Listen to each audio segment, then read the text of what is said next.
क्या उसकी बोरिंग लगाता है। बोलो जैसे आपके आईपीएल की ऑक्शन हुआ था, ऑक्शन में बोली महिला की, फिर बाद में बोलती है जो जिसकी बोली जितनी ज्यादा लगाएगा वो उसको सोल्ड कर देगा। ऐसे ही जो व्यापारिक वर्ग में घाटवाल और हड़पिया होते हैं।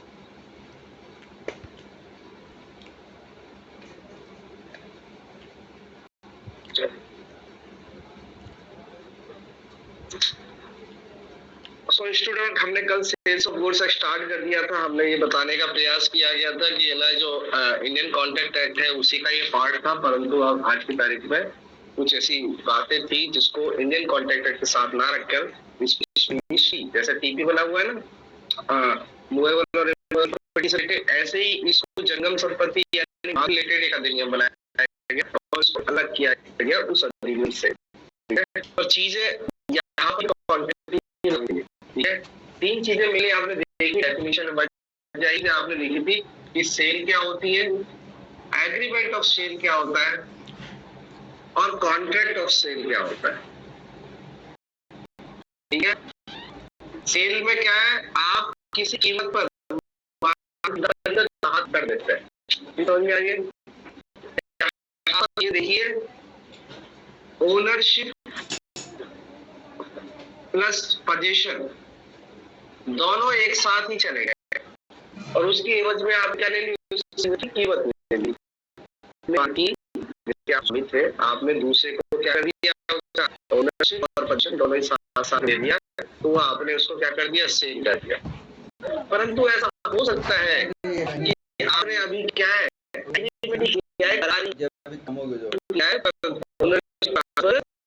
तो यहाँ पर ओनरशिप ट्रांसफर करने की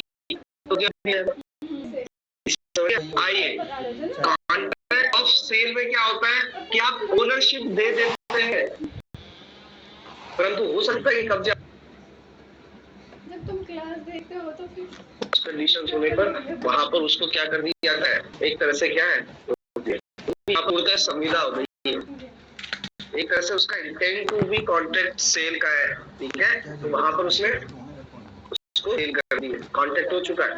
ठीक है, अब भले ही उसने क्या है उसको प्रॉपर्टी को अपने पास में रखा हो, किसी और इस पे भी किया हो वो भी चलेगा। ठीक है, यहाँ पर तुरंत ट्रांसफर हो जाती है, तुरंत परिधान आता है ओनरशिप का। समझ में आ गया? इसमें कब होता है, वो समय बीत जाता है या शर्तों की पालना कर दी जाती है, तो ये करार, विक्रय का करार समय बीत गया और शर्तों की पालना हो गई, अब वो क्या हो जाएगी, चीज विक्रय हो जाएगी। जैसे मैंने ए ने बी से क्या है बाइक खरीदने की बात करी, उसने बोला हाँ भाई ठीक है, कितने की बाइक है, बोला कि यार 10,000 की, तो बोला 1,000 रुपए रख, नहीं समझे, और बाइक मेरे को दे दे। तो उसने बोला नहीं नहीं नहीं, अभी तो 9,000 बाकी है, कल तुम कर गया तो अपन एक करार कर लेते हैं कि 30 दिन बाद तू मुझे 9,000 रुपए दे देना और मैं तुझे बाइक दे दूंगा। तो ये चीज जो यही एग्रीमेंट हुआ है, जी समझ में आ गया? और कॉन्ट्रैक्ट ऑफ एग्रीमेंट में क्या होता है, इस आदमी ने अपनी प्रॉपर्टी और ओनरशिप दे दी है, जी समझ में आ गया। अब भले ही ये किस्तों में बाद में देता है, ठीक है, तो ये चीज देख ली थी आपने। सेक्शन 4 देख लिया था, इसी में ये लिखा था, इन दोनों के बारे में सेक्शन 4 कह रहा था और ये सेक्शन 5 कह रहा था। आइए 6 भी देख लिया था कि जो वर्तमान में एग्जिस्टिंग प्रॉपर्टी है उसको तो आप कर सकते हो एज अ सेल, ठीक है, परंतु भावी भविष्य में उत्पन्न होने वाली, ठीक है, और ऐसी भविष्य में उत्पन्न होने वाली जो अनिश्चित घटना पर आधारित हो उसका भी समाश्रित, ठीक है, उसको भी आप क्या कर सकते हो, सेल कर सकते हो। यानी इसकी विषय वस्तु क्या है, सब्जेक्ट मैटर क्या है, माल की, और माल आपको पढ़ लिया, माल है जंगम संपत्ति, वो भावी भी हो सकता है और वर्तमान में भी स्थित प्रॉपर्टी होनी चाहिए, एग्जिस्टेंस होनी चाहिए या भविष्य में एग्जिस्ट करे, ठीक है, वो दोनों इसकी क्या होती है, विषय वस्तु। 7 हमने देख लिया था, 7 क्या कह रहा है, अगर वो नष्ट हो जाता है, संविदा शब्द लिखा हुआ है, आपके क्या है, कॉन्ट्रैक्ट हो चुका है, ये कब की ठंडी रोटी खा रही हो? अब मैंने बताया था कॉन्ट्रैक्ट में ओनरशिप ट्रांसफर हो जाती है, पर वो जरूरी नहीं है कि आपने पोजीशन दिया हो। पोजीशन अभी भी क्या है, विक्रेता के पास है। जो सेलर है उसके पास पोजीशन है, और उसके पास पोजीशन रहते हुए चीज क्या हो जाती है, नष्ट हो जाती है। और इसमें इसका कोई कसूर नहीं है। अब चीज नष्ट हो गई है, कॉन्ट्रैक्ट हो चुका है, अब वो क्रेता है, वो ये नहीं कह सकता तेरी जिम्मेदारी है, अरे तू ले जाता ना, तेरे किसने मना किया है, क्यों छोड़ गया। चीज समझ आ गया, यहाँ पर दोनों बंद गए। जब कॉन्ट्रैक्ट हो जाता है तो बंद जाते हैं। चीज समझ में आ गया। अब ना तो प्रॉपर्टी एक्चुअली क्रेता के पास चलेगी, पर उसने किसके पास, विक्रेता के पास ही होल्ड आउट। समझ में आ गया। अब ये आपकी जिम्मेदारी थी कि आप ले जाते, आप नहीं ले गए, विक्रेता के पास पड़ी हुई है। अब विक्रेता से क्या है, विक्रेता का कोई कसूर नहीं है, और संपत्ति क्या हो गई है, नष्ट हो गई है, तो संविदा भी क्या हो गई है, शून्य हो गई है। समझ में आ गया, क्योंकि क्रेता ले नहीं गया था, विक्रेता की कोई जिम्मेदारी नहीं है। किसके ऊपर ढोले माल, किसके ऊपर जिम्मेदारी ढोले, क्रेता का कोई कसूर नहीं था, और उसने अब तक तो प्राप्ति नहीं करी, ओनरशिप भी प्राप्त करी है। समझ आ गया। तो उनके बीच किया गया कॉन्ट्रैक्ट क्या हो जाता है, शून्य हो जाता है। ना इसको कुछ मिलेगा ना इसको कुछ। ठीक है, ये सूझ पाएगी। आइए, मैंने बताया ना भूल, दोनों द्विपक्षी भूल है। आइए, विक्रय के पूर्व। अब यहाँ पर विक्रय का पूर्व मतलब जब आपने करार किया है, जी समझ में आ गया, आपने क्या किया, एग्रीमेंट किया है, और वहां पर भी किसी के बिना, कोई किसी का भी क्या है, कोई कसूर नहीं है, तो भी वो क्या हो जाती है, शून्य हो जाती है। चलिए,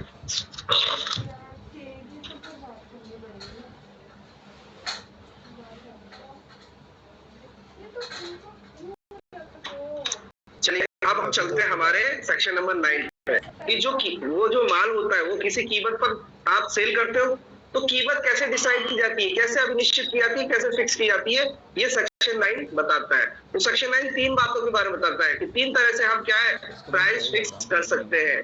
तो सबसे अच्छा है बेटा, पढ़े लिखे आदमी हमेशा कॉन्टेक्ट करते हैं। ये समझिएगा क्या, कॉन्टेक्ट होता है वो लिखित हो तो बहुत ही बढ़िया है, जी समझ में आ गया, अदरवाइज वो कॉन्ट्रैक्ट करके कर सकते हैं। तो देखो पहली चीज विक्रय की संविदा में संविदा की कीमत उस संविदा द्वारा नियुक्त की जा सकती है। किसके द्वारा नियुक्त किया जा सकती है, कॉन्ट्रैक्ट के द्वारा नियुक्त किया जा सकती है। बेटा आप देखो यहाँ पर कभी आप कोई कॉन्ट्रैक्ट करने जाओ, या कभी भी कोई एग्रीमेंट करने जाओ, या कभी भी कोई डॉक्यूमेंट एग्जीक्यूट कराने जाओ या बनवाने जाओ, तो दो पार्टीज होती है हमेशा, और आप क्या कर लेते हो, सीधा चलते हैं आपके नोट रिपब्लिक के पास में, दुकान पे जाते हो आप और उससे बोलते हो भैया भैया ऐसा काम करो, हमारा क्या है, ये सेल डीड बन रहा है, या हमारा रेंट एग्रीमेंट बन रहा है, या व्हाटएवर जो भी डीड बन रही है बना दो।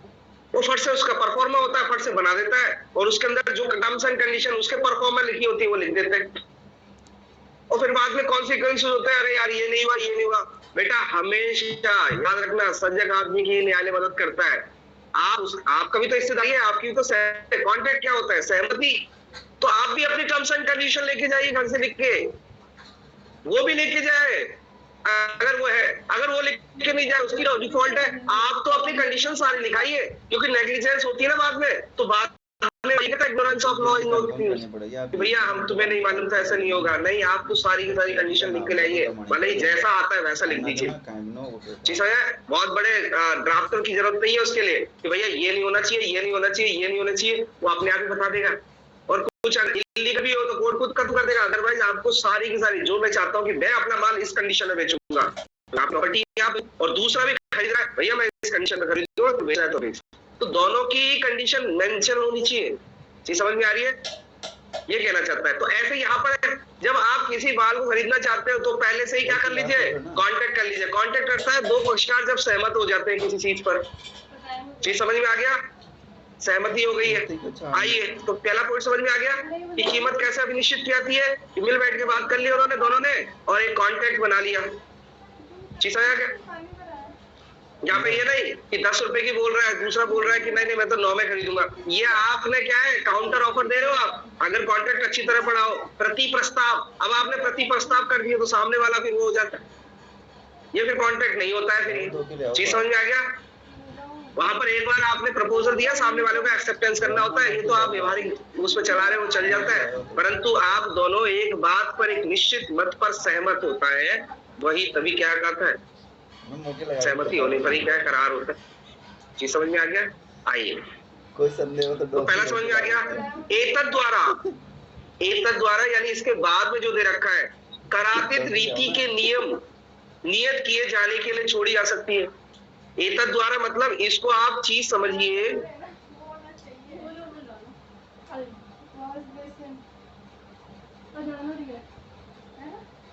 एतद द्वारा यानी इसके बाद में बताएंगे, तीसरे व्यक्ति के द्वारा छोड़ दी गई है। आप तो ये समझिए अन्य व्यक्ति को क्या है, या करार में छोड़ दिया, हम बाद में देख लेंगे, इसको कर लेंगे। करार के माध्यम से आपने उसे छोड़ दिया है कि हम इसको पहले तो मान लेते हैं, बाद में डिसाइड कर लेंगे कितनी कीमत होगी क्या नहीं होगी। ठीक है? कई बार ऐसा होता है बेटा, क्या माल की डेली के डेली अप डाउन होता रहता है। आज अगर तय कर ली तो तय कर ली, अगर मैं 3 दिन बाद तय करूंगा, जैसे मैं 3 दिन बाद माल उठाऊंगा, आप सोना खरीदने जाओगे तो वो आज की रेट में देगा। आप सुनार से बोलेगे नहीं मैं तो 3 दिन बाद क्या है ये माल खरीदूंगा, तो उस वक्त जो रेट होगी ना, वो उस रेट में देगा वो आपको। चाहे वो कम हो जाए तो आपको फायदा है, ज्यादा हो जाए तो आपको नुकसान। चीज समझ में आ गया? तो बाद में ऐसा कोई करार कर लिया हो तो बाद में रेट छोड़ दी गई हो और माल ले लिया हो, या माल की लेने की बात कर ली हो, करार कर लिया हो कि मैं उस वक्त उठा लूंगा, बाद में देख लेंगे, आज से 10 दिन बाद जो भी रेट होगी उस वक्त डिसाइड कर लेंगे। चीज समझ में आ गया? ऐसे भी करा सकते हो आप। और तीसरी बात क्या कह रहा है, पक्षकारों के बीच की व्यवहारचर्या द्वारा अवधारित की जा सकती है। ये है determined by the course of dealing. जो कोर्स ऑफ डीलिंग होती है, जो बैठ के और बात करके और जो ऊपर नीचे करके जो फाइनल डिसाइड किया जाता है, चीज समझ में आ गया? उसको कोर्स ऑफ डीलिंग कहते हैं। यहाँ पक्षकार होते हैं और तीसरा कोई अन्य व्यक्ति नहीं होता है। ये समझ में आ गया? तो इस आधार पर क्या है, चर्चा करके परिचर्चा किया है। व्यवहारचर्या इसको मतलब समझिए, कॉमर्शियल में जो मामले में जिस तरह से बैठ बांट के बात होती है ना, किसी मामले को निश्चित होती है। जब भी आप प्रॉपर्टी खरीदने जाओगे तो प्रॉपर्टी डीलर यही बात कहेगा कि आप दोनों बैठ के रेट ट्राई कर लीजिए, क्योंकि कीमत बेचने वाला तो हमेशा हाई प्राइस में बेचेगा और सेल जो खरीदने वाला है वो हमेशा लो प्राइस में खरीदेगा। तो दोनों में डिस्प्यूट हो रहा है अभी, तो बैठ के चर्चा कर लीजिए जो भी आपका जो भी पार्टीज है, ठीक है? तो इस तरह से भी डिसाइड हो जाती है। जी समझ में आ गया? तो कीमत इस तरह से क्या की जाती है, अभी निश्चित की जाती है इन 3 तरफ से। आइए, जहां की कीमत पूर्वगामी उपबंधों के अनुसार अवधारित नहीं की जाती, आपने डिसाइड नहीं की, जी समझ में आ गया? आपने डिसाइड नहीं की। अब ये कह रहा है वहां क्रेता विक्रेता को युक्त कीमत देगा। कई बार आप चीज खरीद लेगा, बोले मैं घर ले जाऊं, बाद में कीमत बोलेगा उस वक्त 50 रुपए की थी। जी समझ में आ गया? तो यहाँ क्रेता कितनी कीमत देगा, युक्त कीमत देगा। ऐसे मैंने प्राइस पूछा, निश्चित नहीं तो मनमानापन नहीं कर पाएगा। यहाँ विक्रेता मनमानापन नहीं कर सकता, तो क्रेता कितना राशि देगा, उसको कितनी कीमत देगा, युक्त कीमत देगा। मेरी बात समझ में आ गया? कई बार हम अभिनिश्चित नहीं करते, अरे यार तू बोल क्या चाहिए, ये ले जाना है, हाँ ले जा रहा हूँ मैं, फ्रिज ले जा रहा हूँ अपने घर पे, ठीक है बाद में देख लेंगे, ऐसा होता है ना, बाद में देख लेंगे। और बाद में जब देखेगा तो वहां पर वो कीमत रीजनेबल होनी चाहिए, ठीक है? ऐसे नहीं इसका वो काट दिया हो, कई लोग होते हैं बकरा काटने के लिए बैठे होते हैं, समझ आ गया? तो मैं काटूंगा, अच्छी तरह से काटूंगा। तो वहां लॉ ये बोलता है युक्त। बहुत बड़ी विडंबना है मार्केट में, तो मैं बड़ा अचरज लेके, क्योंकि आप मार्केट जाओगे या फिर आप जाओगे वहां देखेंगे, आज हिमांशु जी नहीं आए डॉक्टर साहब, तो वो जानते हैं कि सर कोर्ट में तो ऐसा होता है या व्यवहार में ऐसा होता है। लॉ हमेशा जैसे ही पैसे की बात आती है, वो हमेशा क्या है, युक्तता पर आता है। ना किसी को ज्यादा लॉस हो और ज्यादा ना किसी को हानि हो, रीजनेबल प्राइस होनी चाहिए। अब विक्रेता यहाँ पर मनमानी नहीं कर सकता कीमत के बारे में। चीज समझ में आ गया?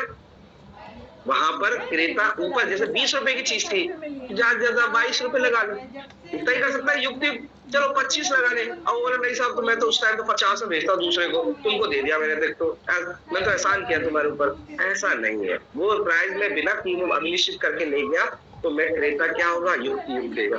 एक भ्रांति और है, ये भी आपकी मार्केट में बहुत भ्रांति है, मैं बता चुका हूँ शायद पहले भी, कि जब आप पगड़ी देते हो किसी चीज की, आप पगड़ी दे रहे हो, जैसे मैं एक जमीन खरीदना चाहता हूँ, 1 बीघा जमीन खरीदना चाहता हूँ जिसकी कीमत है 10 लाख रुपए, तो मैं जमीन खरीदने गया तो मैंने उसकी पगड़ी दे दी कि यार भैया मैं ये जमीन लेना चाहता हूँ और उसके एवज में मैं आपको क्या है इतने रुपए दूंगा, ठीक है।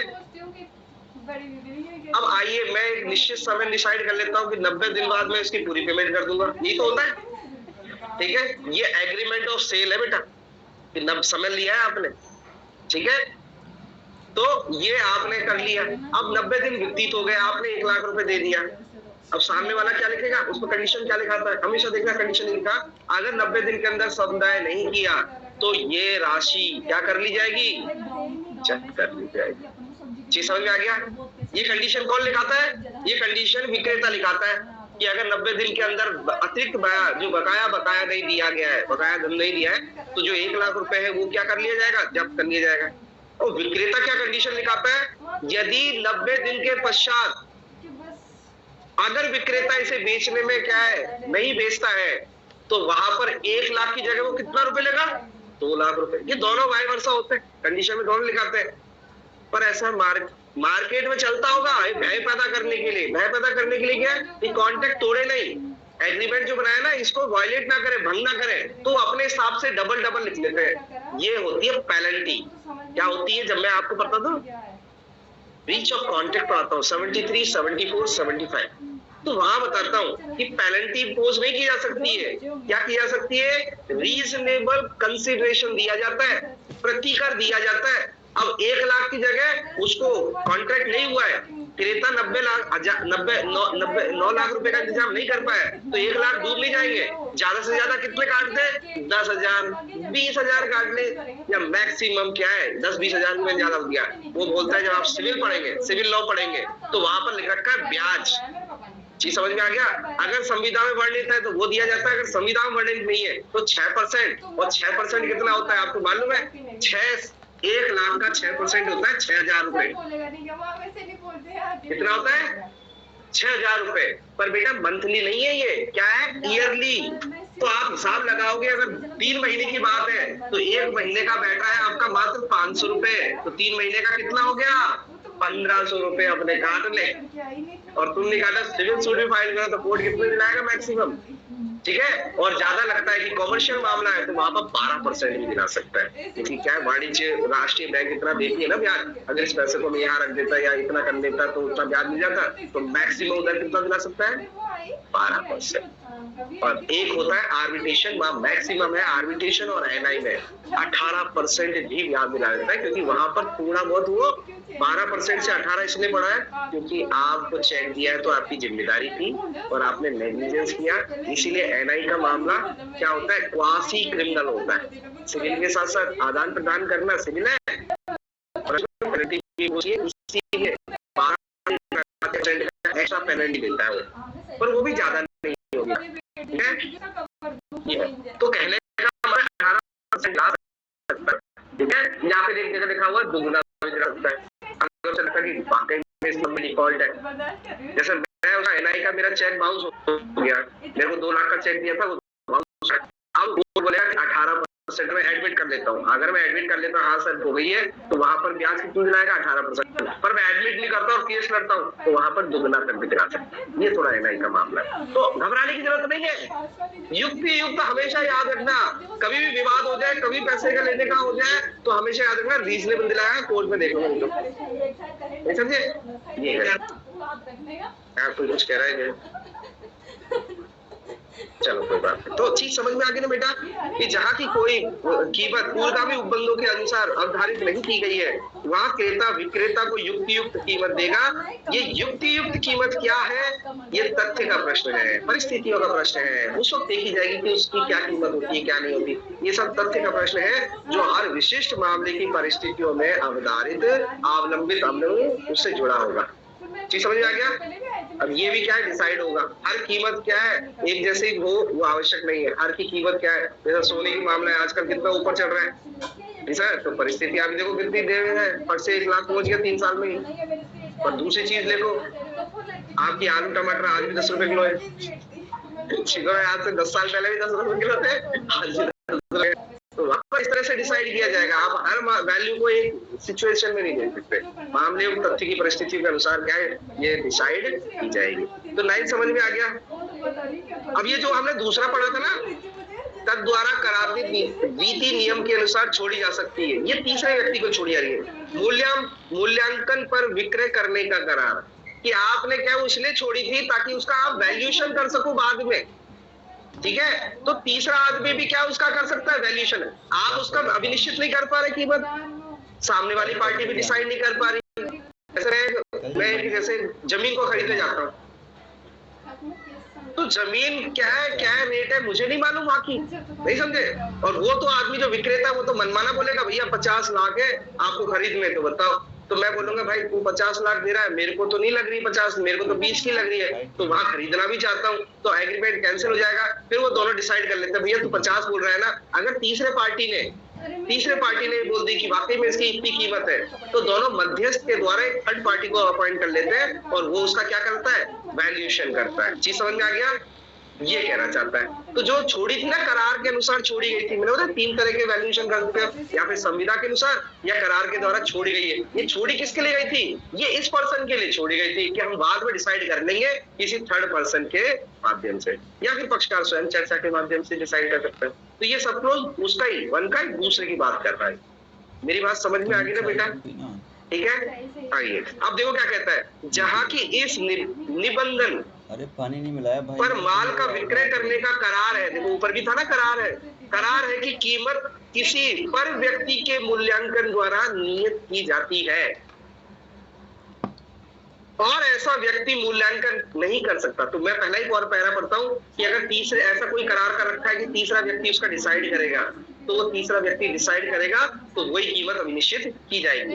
आइए पहला क्या कह रहा है कि अगर ऐसा व्यक्ति मूल्यांकन नहीं करता वहां ऐसा करार क्या हो जाएगा, शून्य हो जाएगा, क्योंकि बिना प्रतिफल के तो कोई कॉन्ट्रैक्ट होता ही नहीं है, और यहाँ कीमत ही निश्चित नहीं की गई है, और प्रतिफल धन, ठीक है, वो धन के रूप में कोई निश्चित नहीं हुआ, तो करार हुआ ही नहीं है, एग्रीमेंट नहीं हुआ, कॉन्ट्रैक्ट ही नहीं हुआ। चीज समझ में आ रही है। अगर कॉन्ट्रैक्ट बेस पे जाएंगे आप, ये चीज समझ में आ गई।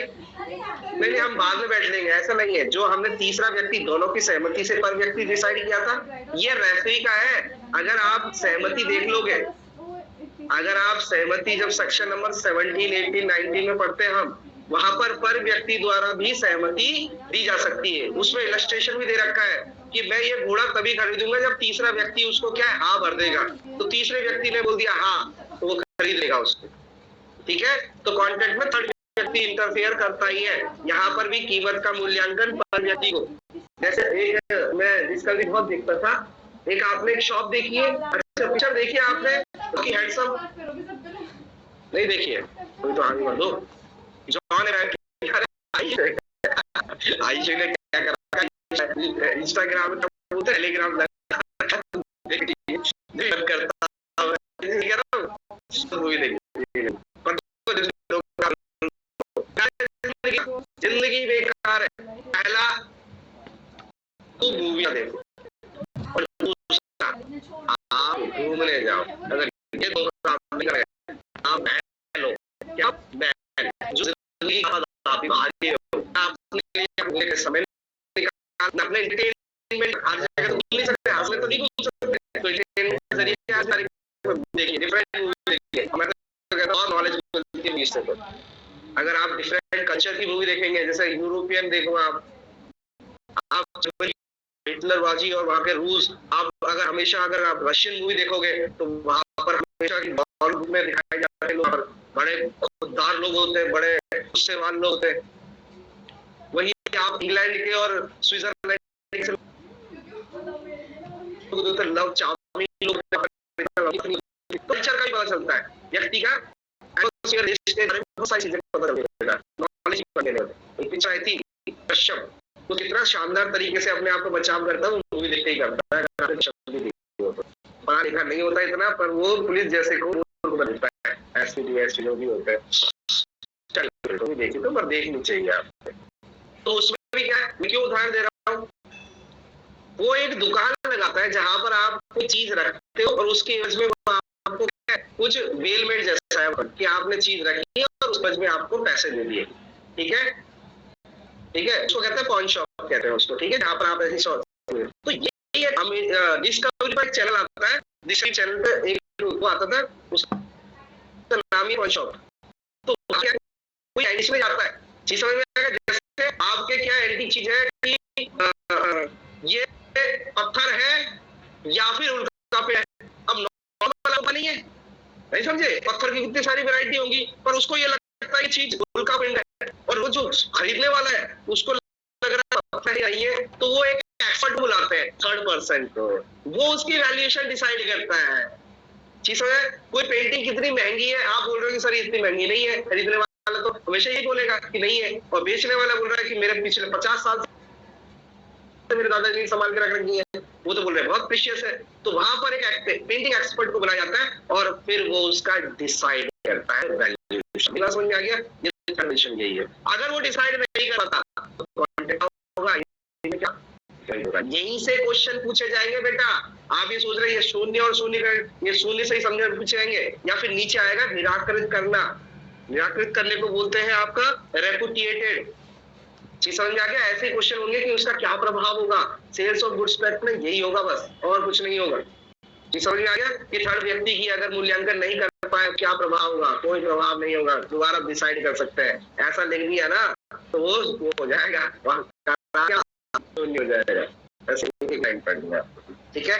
आइए फिर यह क्या गया, परंतु वही वाली बात है, परंतु माल या उसका कोई भाग क्रेता को परिदत्त कर दिया है। क्रेता को क्या कर दिया है? मैंने क्या कहा था, माल पर कीमत डिसाइड दी गई है, वो छोड़ दी गई है। ये क्या लिखा है? पेंटिंग क्या एग्जाम्पल माल की मूवी का पेंटिंग नहीं नहीं नहीं ऐसा नहीं था, मेरे को वो सीन याद था, मेरे को वो जाती है, उसमें एंटी चीजें आती है, कई बार गन आ जाती है, कई बार वर्ल्ड वॉर की कोई गोली आ जाती है, भारत के से कई सिक्के आते हैं, बहुत अच्छा ये मुझे भी ऐसी कोई चीज मिल जाए, या मेरे दादाजी को क्या है ऐसी चीज है, जैसे सिक्के, आपको नहीं मालूम, आपके पास कोई ऐसा नोट आ जाता है जो कीमत तो उसकी 10 रुपए ही है या 50 रुपए ही है, पर कई बार उन सिक्कों या नोटों की कीमत भी क्या होती है, बहुत ज्यादा होती है। इसीलिए कई बार कॉइन कलेक्टर और रुपीस कलेक्टर होते हैं, जो एक पर्टिकुलर एक मुद्रा, उसमें कोई अगर ऐसा निशान है या पहला ही पहला छपा है या पता है जो भी चीज है, उनको सजोते हैं और उनकी प्राइस अलग होती है। तो वो कहना चाह रहा हूँ मैं, कमाल का याद नहीं आया, सही कह रहे हो। चलिए, तो ये क्या कहना चाहता है, पर मैंने क्या कहा था, आपने कीमत बाद में तय करने की बात की थी, पर माल पहले ले लिया, तो ये भी हो सकता है। तो ये कह रहा है यदि माल या उसका कोई भाग क्रेता द्वारा क्रेता को परिदत्त कर दिया गया और उसके द्वारा विनियोजित कर लेता है, क्या कर लेता है, उसका यूज कर लेता है, क्रेता ने क्या कर लिया, उसका यूज कर लिया, तो अब शून्य नहीं होगा, अब क्या होगा, तो वह उसके लिए ये युक्त कीमत देगा। भले ही उन्होंने डिसाइड कर रखा, तीसरा व्यक्ति डिसाइड करेगा, तो संविदा शून्य नहीं होगी, करार शून्य नहीं होगा, क्या होगा, अब तो कीमत देनी पड़ेगी क्रेता को। क्रेता ने क्या कर लिया, उसको यूज कर लिया, एप्रोप्रिएट यूज कर लिया। चीज समझ में आ गया? ये है। और यहां पर ये कह रहा है जहां की विक्रेता या क्रेता के कसूर से, देखो ये और बात है, जो तीसरा व्यक्ति हमने बुलाया था, ठीक है, उनके किसी के भी कसूर से अगर तीसरा व्यक्ति मूल्यांकन नहीं कर पाता है, तो जिसका सबसे ज्यादा कसूर था, चाहे वो क्रेता हो सकता है चाहे विक्रेता हो, तो वो दूसरे पक्षकार को क्या देगा, नुकसान ही देगा, क्योंकि उसी के कारण तो क्या है, वो डिसाइड नहीं कर पा रहा है। देखो क्या कह रहा है, जहां की विक्रेता या क्रेता के कसूर से ऐसा व्यक्ति मूल्यांकन करने से निवारित रहा, निवारित मतलब कर नहीं पा रहा है, वहां जिस पक्षकार का कसूर नहीं है, जिसका कोई कसूर नहीं है, अर्थात कोई दोष नहीं है, वह उस पक्षकार के विरुद्ध जिसका कसूर है क्या ला सकता है, नुकसानी का वाद ला सकता है। हो सकता है ना कि जब थर्ड पर्सन आदमी को वैसे ही मैनिपुलेट कर दिया हो, थर्ड पर्सन को ऐसी बात बता दी हो, या फिर वो बोल रहा है कि भैया मैं डिसाइड नहीं करा रहा, तुम्हारा मूल्यांकन, तो जिसकी ज्यादा गलती होगी, ठीक है, उसके विरुद्ध क्या लाया जा सकता है, जिसका कोई कसूर नहीं था, वो व्यक्ति नुकसानी का वाद ला सकता है। चीज समझ में आ गया? ये है। तो आपने समझ लिया कीमत कैसे डिसाइड की जाएगी। आइए अब हम सबसे इंपॉर्टेंट कह सकते हो आप उसको, कि अब एक इंपॉर्टेंट पार्ट में पढ़ रहे हैं कि शर्त और वारंटियां का क्या प्रभाव होता है, और शर्त और वारंटी होती क्या है, नहीं समझे, तो इसको हम नेक्स्ट वाले सेक्शन में पढ़ेंगे। तो देखो सेक्शन नंबर 11, 12, ठीक है, और 13, ये तीनों के तीनों क्या है, शर्त और वारंटी से रिलेटेड है, शर्त और वारंटी। वैसे देखा जाए तो सेक्शन नंबर 12 ही कंप्लीट बात कर रहा है, और सेक्शन नंबर 11 को भी देख लेते हैं क्या कहता है। 11 क्या कहता है, समय के बारे में अनुबंध। तो उससे पहले आप छोटा सा एक चीज समझ लीजिए, उससे पहले आप एक चीज समझ लीजिए,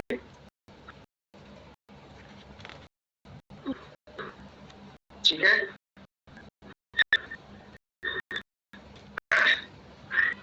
एक शब्द है अनुबंध। अनुबंध ये एक तरह से आप क्या है, एक तरह से बांधना, कंडीशन ऐसे, पर इसका शब्द लिखा हुआ है स्टिपुलेशन, ठीक है। इसको क्या बोला है, अनुबंध बोला है, स्टिपुलेशन बोला है। और ये अनुबंध कैसा हो सकता है, अभिव्यक्त भी हो सकता है, मतलब दूसरे को बांध देना। माल खरीदते हो, नहीं समझे, तो दूसरे को कह सकते हो आप ये काम करोगे, ये काम नहीं करोगे, ये मानूंगा तो इसकी बात करूंगा, ये काम करूंगा, तो ऐसे बहुत सारी चीजों में बांध देते हो आप। और ये अभिव्यक्त भी हो सकता है और विवक्षित भी हो सकता है। पहला चीज तो आप सही समझे। और ये कितने प्रकार का होता है, ये 2 प्रकार का होता है। एक होता है बेटा एक्सप्रेस अभिव्यक्त, ठीक है, और जिसको यहां पर एक्सप्रेस को शर्त बोला है, शर्त है। ये अनुबंध कैसा होता है, शर्त के रूप में हो सकता है। और दूसरा होता है कोलेटरल, कोलेटरल उसको कहते हैं आपके संपार्श्विक।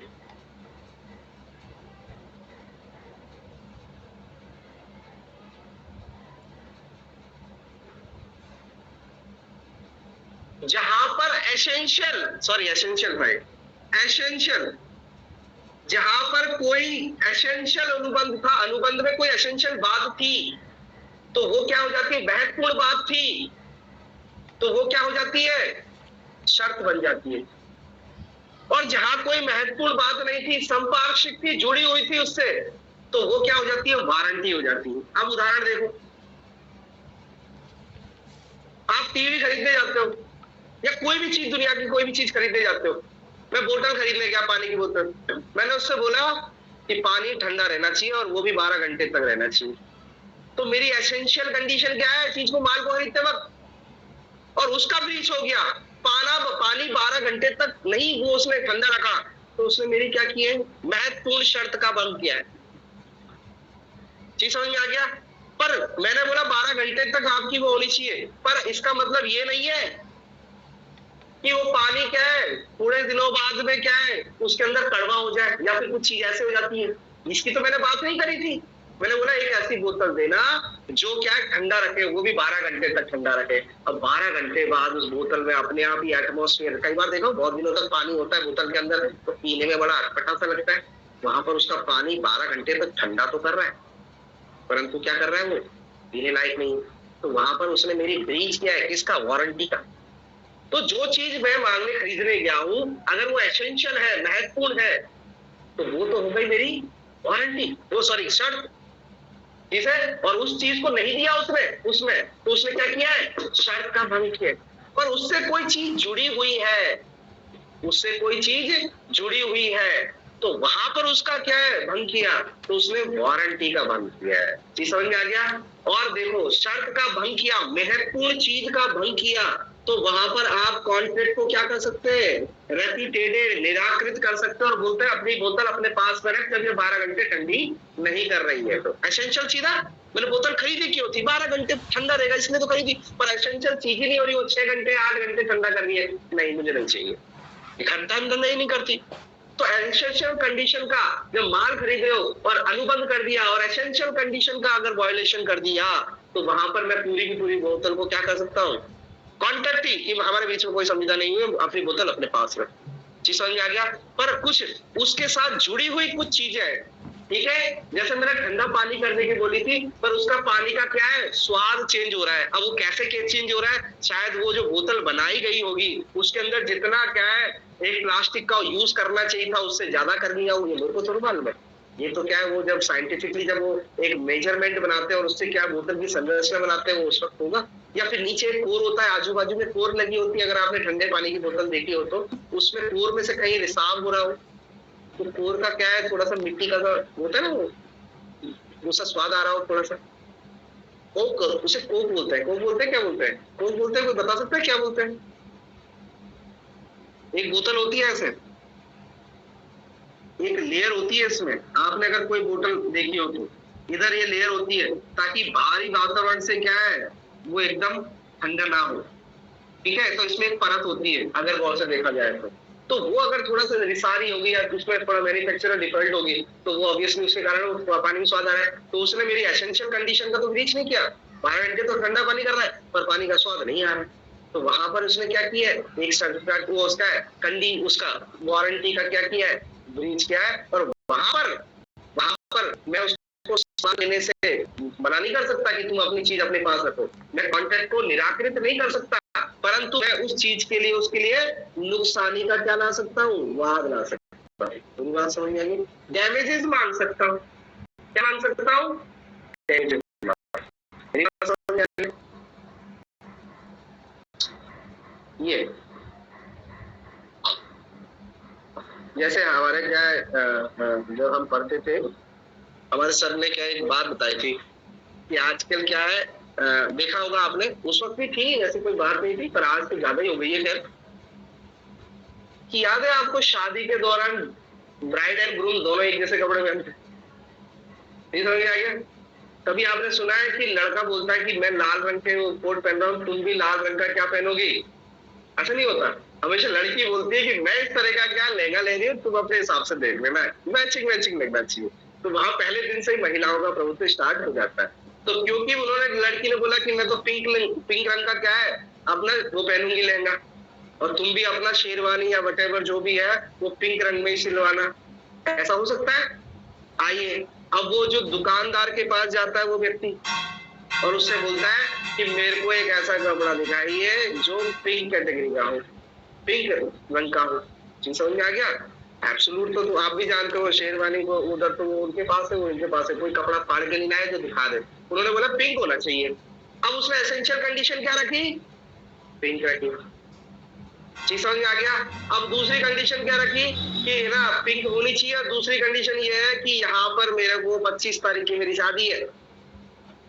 कंडीशन बोल रहा हूं मैं, 25 तारीख की मेरी शादी है और 25 तारीख को ही है तो मैं वो मेरे को डिलीवर करनी है घर पे। मैं भी नहीं आऊंगा क्योंकि 3-4 दिन पहले मैं भी फ्री नहीं हूँ, आप मेरे को इसको भिजवा देना। और देखो कोरियर क्या होती है, कोरियर आपके कोरियर बाहर से चीज आएगी तो भी कोरियर होती है, और अगर सिटी टू सिटी भी करवाना चाहे तो भी कोरियर होती है। कोरियर मतलब तीसरा कोई व्यक्ति उसे लेके आया। तो आपने क्या चीज बोली? आपने 3 चीजें बोली। पहला पिंक होना चाहिए, दूसरी चीज बोली आपने कि वो 25 तारीख से पहले आ जानी चाहिए, 25 को तो आई जानी चाहिए कैसे यानी हाउ, और तीसरा बोला कि फलाना कोरियर के द्वारा आ जानी चाहिए। अब इसमें क्या है, कौन सी एसेंशियल कंडीशन है और कौन सी कोलेटरल कंडीशन है? अब ये एग्जांपल बहुत अच्छा लगता है, पिंक रंग और 25 तारीख, ये तो बदली नहीं जा सकती, ये एसेंशियल है। अगर इसका ब्रीच हो गया तो आप उसको क्या है, निराकृत कर सकते हैं कॉन्ट्रैक्ट को, क्योंकि शादी के अगले दिन लेके आ रहा है, क्या मतलब है? और पिंक की जगह रेड दे रहा है तो आप बोलते मैं क्या करूंगा पहन के, तो मेरे पहले दिन ही लड़ाई करवा दी। चीज समझ में आ रही है? तो पिंक की जगह अगर दूसरा कोई कपड़ा ले लेता तो आप पहनने से मना कर सकते हो, बोला कि नहीं मेरे को नहीं चाहिए, ले जाओ अपना चीज को, तो आप कॉन्ट्रैक्ट को क्या कर सकते हो, निराकृत कर सकते हो, क्योंकि एसेंशियल कंडीशन थी पिंक रंग और 25 तारीख। परंतु कोरियर जो आपने सेटिस्फाइड किया कि यार हम जानते हैं हमारे पड़ोस में भी उसकी कोरियर की स्पीड अच्छी वो है सर्विस, तो उस कोरियर से भिजवा देना।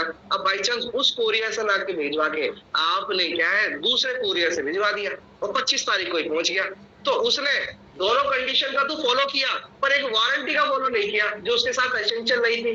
अब पहुंचना था ना आपके पास माल, तो पर माल 25 को पहुंच गया और पिंक पहुंच गया। अब वो किससे भेजा जा रहा है, किससे नहीं भेजा जा रहा? आपने एक पर्टिकुलर एक कोरियर को बोला, उसने उससे ना भेजकर आपने दूसरे कोरियर से भेज दिया, तो उसने क्या कर दिया, वारंटी का ब्रीच कर दिया। तो वहां पर आप क्या है, क्योंकि ये ज्यादा एसेंशियल नहीं थी, पहुंचना इंपॉर्टेंट था, तो वहां पर आप उसके लिए नुकसानी का वाद ला सकते हो मैक्सिमम। अदरवाइज वहां पर क्या है, आप अगर पिंक रंग नहीं आए या फिर 25 तारीख को नहीं आए तो कपड़ा भी वापस दे सकते हैं। चीज समझ में आ रही है आपको मैं क्या कहना चाहता हूँ? तो शर्त क्या होती है? शर्त होती है किसी माल को खरीदते वक्त आवश्यक शर्त बातें, और जहां कोई बातें तो होती है पर आवश्यक नहीं होती, तो वो भी क्या है एक तरह से उसे कहा जाता है वारंटी। चीज समझ में आ गया? अब आपने क्या है फ्रिज खरीदा। अब फ्रिज का एसेंशियल चीज क्या है? ठंडा करना। चीज का क्या है? उसका ठंडा करना। पर उसके अंदर वो डोर है ना, अच्छी तरह लग नहीं रहा, या लाइटिंग अच्छी तरह जल नहीं रही, उसके अंदर लुक जुप कर रही है, खोलते वक्त भी लुक जुप कर रही है। तो वहां पर एक फ्रिज केवल ठंडा करने के लिए नहीं होना चाहिए, उसके अंदर जो फैसिलिटीज है वो भी पूरी तरह फंक्शन करनी चाहिए। पर वो इतनी एसेंशियल नहीं है, तो उसको क्या कहेंगे? उसका ब्रीच को, उसका वारंटी ब्रीच कहेंगे उसको। मेरी बात समझ में आ गया? पर वो फ्रिज ठंडा ही नहीं करता, तो आपने क्या है? एसेंशियल कंडीशन का ब्रीच कर दिया। वहां पर फ्रिज वापस लौटा सकते हो, कॉन्ट्रैक्ट को ही निराकृत कर सकते हो, पर जहां पर लाइट डिम लुक जुप हो रही है वहां पर आप उसको वापस नहीं कर सकते। केवल क्या ला सकते हैं? नुकसानी का बाद ला सकते हैं, या उससे बोल सकते हो कि भैया इसकी लाइट ठीक करके चले जा, नहीं तो मैं क्या है केस कर दूंगा। तो बस इतना ही कर सकते हो। चीज समझ में आ रही है आपकी? ये है। आइए अब जो सेक्शन 11 है, ये मैंने आपको 12-13 समझा दिया है, पर सेक्शन 11 उससे रिलेटेड है।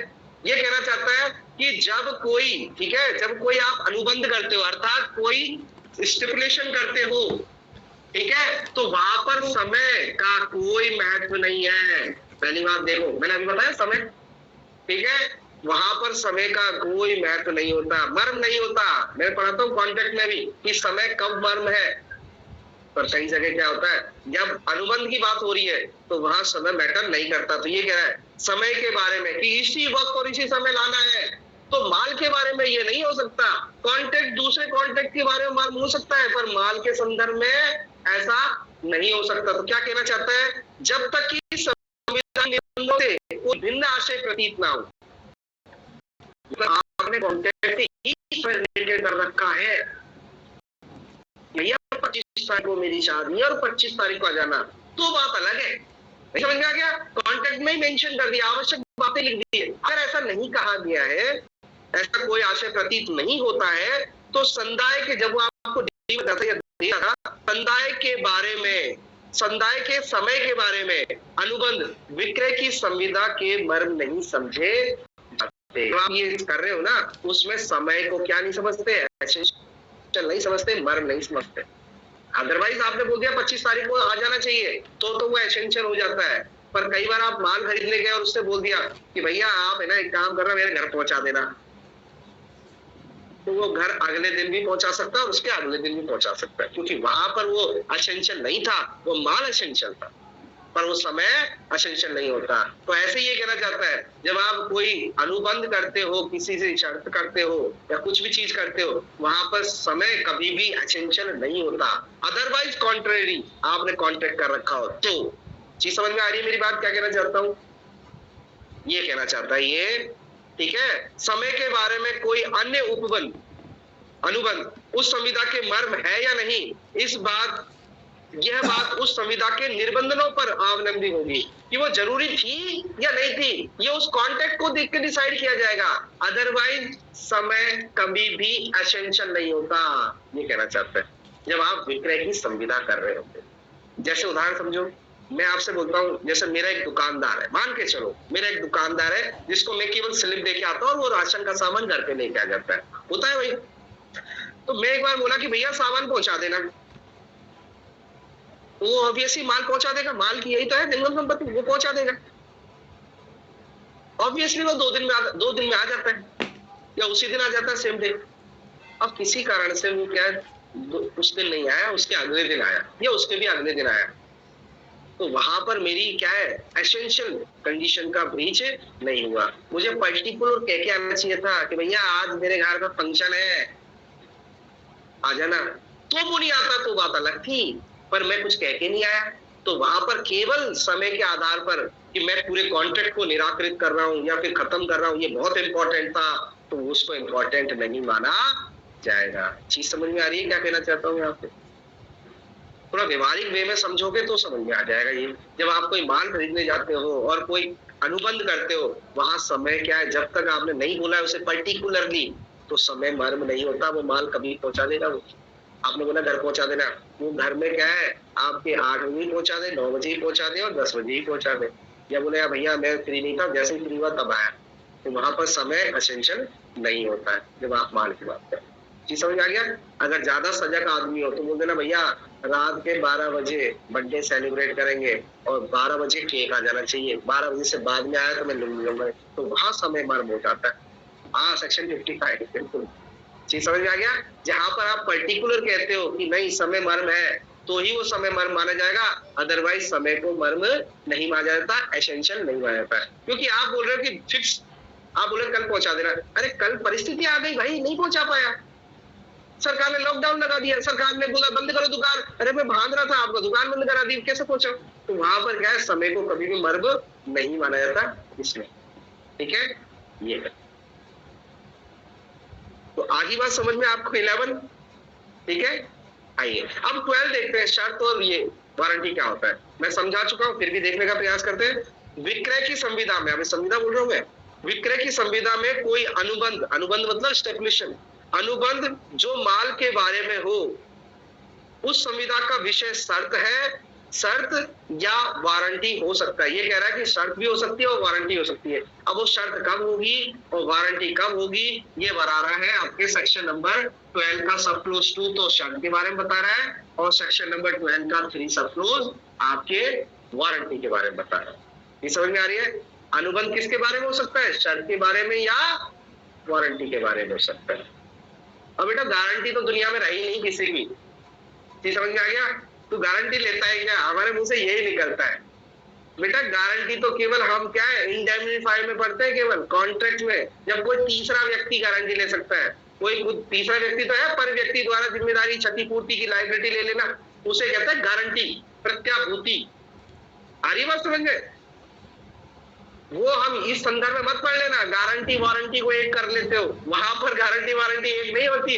व्यवहारिक रूप में कह रहे हो आप केवल कि तू वारंटी गारंटी लेता है क्या? गारंटी तीसरा व्यक्ति लेता है, समझे? जो उसकी अगर उसने डिफॉल्ट कर दिया तो उसकी क्षतिपूर्ति कर देगा। यहाँ पर वारंटी से वो डिफरेंट है। समझ में आ रही है? ये माल के परिप्रेक्ष्य में है, वस्तु के परिप्रेक्ष्य में है, ठीक है, इसके परिप्रेक्ष्य में। तो क्या होती है शर्त, क्या होती है? तो ये कह रहा है कि शर्त संविदा के मुख्य प्रयोजन के लिए मर्मभूत वह अनुबंध है। तो ये क्या होती है? एसेंशियल होती है। जब कोई अनुबंध करते हैं और कुछ चीज एसेंशियल बता रखी है आपने, तो उसे क्या कहते हैं? शर्त कहते हैं। जैसे मैंने बोल दिया टीवी तो 2600 प्रकार की होती है, मैंने बोला मुझे ऐसी टीवी चाहिए जो बढ़िया साउंड दे, तो मैंने क्या एक शर्त रखी, मर्मभूत, एक मुख्य प्रयोजन के लिए मैं टीवी उस प्रयोजन के लिए खरीदना चाहता हूं ताकि उसकी स्पीकर क्वालिटी अच्छी हो। चीज समझ में आ गया? तो यहाँ पर अगर वो टीवी आता है और स्पीकर अच्छा नहीं होता, तो उसने मेरी मेन कंडीशन का क्या कर दिया? वायलेशन कर दिया। तो उसने क्या किया है? वारंटी का ब्रीच नहीं किया है। काय का ब्रीच किया है? एसेंशियल चीज, और एसेंशियल चीज मतलब शर्त का। जिस शर्त में मैंने टीवी खरीदी है उस शर्त का क्या कर दिया आपने? वायलेट। समझ आ गया? तो ये क्या है? संविदा के मुख्य प्रयोजन के लिए मर्मभूत वह अनुबंध है जिसका भंग उस संविदा को निराकृत करने का अधिकार पैदा करता है। अब आप क्या कर सकते हो? ये कह रहा है कि आप उसको रेफुटिएटेड मतलब उस कॉन्ट्रैक्ट को क्या कर सकते हो? रद्द कर सकते हो, खत्म कर सकते हो, लेने से मना कर सकते हो। चीज समझ में आ रही है? ये कहना चाहता है। बोला मैं नहीं ले रहा। जब मैं टीवी के लेने गया और मैंने बोला साउंड अच्छा होना चाहिए, ऐसा साउंड होना चाहिए बुफर जैसा, और वहां पर कोई साउंड क्वालिटी अच्छी नहीं है, तो मैं बोल दूंगा भैया अपना टीवी वापस ले जा, क्योंकि आपने मेरी मेन चीजों का, मैंने किस लिए लिया था? मेन चीज के लिए, और वो ही नहीं है, तो मैंने क्या करूंगा? नहीं कैसे? समझ आ गया? आपने मेरी एसेंशियल अनुबंध उसका क्या कर दिया? अनुबंध मतलब कंडीशन मतलब उसका ब्रीच कर दिया, तो आपको इसको वापस ले जाना पड़ेगा। चीज समझ आ गया? अब वारंटी क्या होती है? देखो वारंटी देखो, संविदा के मुख्य प्रयोजन के लिए संपार्श्विक वह अनुबंध है, इससे साथ में जुड़ी हुई है, क्या है? जिसका भंग नुकसानी के लिए वाद पैदा कर नुकसानी के लिए दावा पैदा करता है, किंतु माल को प्रतिपेक्षित मतलब दोबारा उसे लौटाने, प्रतिपेक्षित करने और संविदा को निराकृत मानने का अधिकार पैदा नहीं करता। उसे लौटाने का या निराकृत करने का, रद्द करने का अधिकार पैदा नहीं करता उससे। आप केवल उसको क्या मान सकते हो? डैमेजेस मान सकते हो। अब जैसे देखो क्या आपने टीवी मंगाई, अब वो आई तो टीवी किसके लिए थी? वो बिल्कुल बढ़िया बुफर साउंड बेकिंग बढ़िया आ रहा है, पर उसके अंदर पिक्चराइजेशन अच्छी नहीं हो रही है। वो तो रही है पर वो अच्छी राइजेशन नहीं हो रही, तो आप उसको क्या नहीं कर सकते? पिक्चराइजेशन का छोड़ो आप इसको, जैसे मैंने फ्रिज का उदाहरण दिया, फ्रिज मैंने इस कंडीशन पे लिया भैया चिल्ड हो जाना चाहिए, और ऐसे कई फ्रिज आते हैं जो 2 घंटे में, वर्लपूल आजकल तो आते नहीं है ऐड, पहले आते थे जैसे ही गर्मी आती थी वर्लपूल के और पता नहीं कौन कौन से कैलकुलेटर इन सब के ऐड आते थे कि 2 घंटे में बर्फ जमाए। जी समझ में आ गया? तो आपने इसी कंडीशन में फ्रिज खरीदा कि भैया मेरे को 2-3 घंटे में बर्फ जम जानी चाहिए, मैं पूरी रात भर तक रखूंगा नहीं उस चीज को, ऐसा फास्ट एडवांस क्या फ्रिज होना चाहिए। तो अगर उसका ब्रीच कर दिया तो मैं उसको फ्रिज को वापस कर दूंगा, क्योंकि मेन एसेंशियल चीज यही थी, 2 घंटे में नहीं गर्म कर रहा, ठंडा नहीं कर रहा।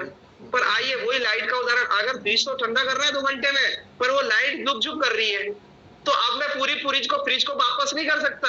अब मैं उससे क्या मांग सकता हूँ? डैमेजेस मांग सकता हूँ, और डैमेजेस के लिए क्या कर सकता हूँ? वाद ला सकता हूँ। अगर वो स्वयं कर देता है ठीक, वो ठीक है, और ठीक नहीं करता है कि हम साहब हमारे साथ हम तो कुछ नहीं कर सकते, ये कंपनी से आई है, तो मैं उसके खिलाफ क्या कर सकता हूँ? वाद ला सकता हूँ नुकसान के लिए। ये समझ में आ रही है? वो रिपेयर कर दे, या फिर डैमेज हो गया डैमेज कर दे, क्षतिपूर्ति कर दे मेरे को, उसकी पूर्ति करके मैं एक पैसा नहीं दूंगा उसका बिल का, वो बल्ब का या कुछ चीज का आपको ठीक करनी होगी, वो ठीक करने से मना करता है तो मैं डैमेजेस मांग सकता हूँ, कोर्ट में जाके सूट फाइल कर सकता हूँ। तो चीज समझ में आ रही है? वो इतनी एसेंशियल नहीं थी लाइट, एसेंशियल क्या थी? फ्रिज को ठंडा करना। अब मैं आपको क्यों उदाहरण रुक गया था, मैं आपको बीच में टीवी का उदाहरण देके क्यों रुक गया था, आइए अब चौथा पॉइंट पढ़ने से आपको चीज समझ में आएगी कि मैं उदाहरण को क्यों रुक गया। विक्रय की संविदा में कोई अनुबंध शर्त है या वारंटी, ये हर मामले की उस संविदा के अर्थान पर अवलंबित होगा।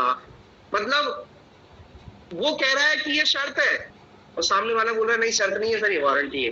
तो ये सब डिसाइड होगा, आपने जो परिस्थितियां हैं, जो संविदा की है उसके अनुसार डिसाइड होगा ये शर्त है, असेंशियल चीज थी या नॉन असेंशियल कोलैटरल चीज थी, कोलैटरल थी। मेरी बात समझ में आ गया आपको कि ये जो आप बता रहे हो ये वारंटी है या शर्त है, मर्मभूत है, एसेंशियल थी या नॉन एसेंशियल थी, ये सब क्या करेंगे? ये कॉन्ट्रैक्ट को जब आप चीज खरीदने गए थे और कॉन्ट्रैक्ट किया था उस वक्त डिसाइड किया जाएगा, उस चीज को देखते हुए डिसाइड किया है। और देखो सबसे बड़ी बात ये क्या कह रहा है, अनुबंध शर्त हो सकता है, ठीक है? अनुबंध जो आपने किया है वो शर्त हो सकता है, भले ही संविदा में उसे गारंटी दिखाई गई हो। कई बार शाणे होते हैं दुकानदार विक्रेता, उसे वारंटी लिख देते हैं, पर मैं कह के क्या गया था, मेन चीज कह के गया था कि भैया टीवी है।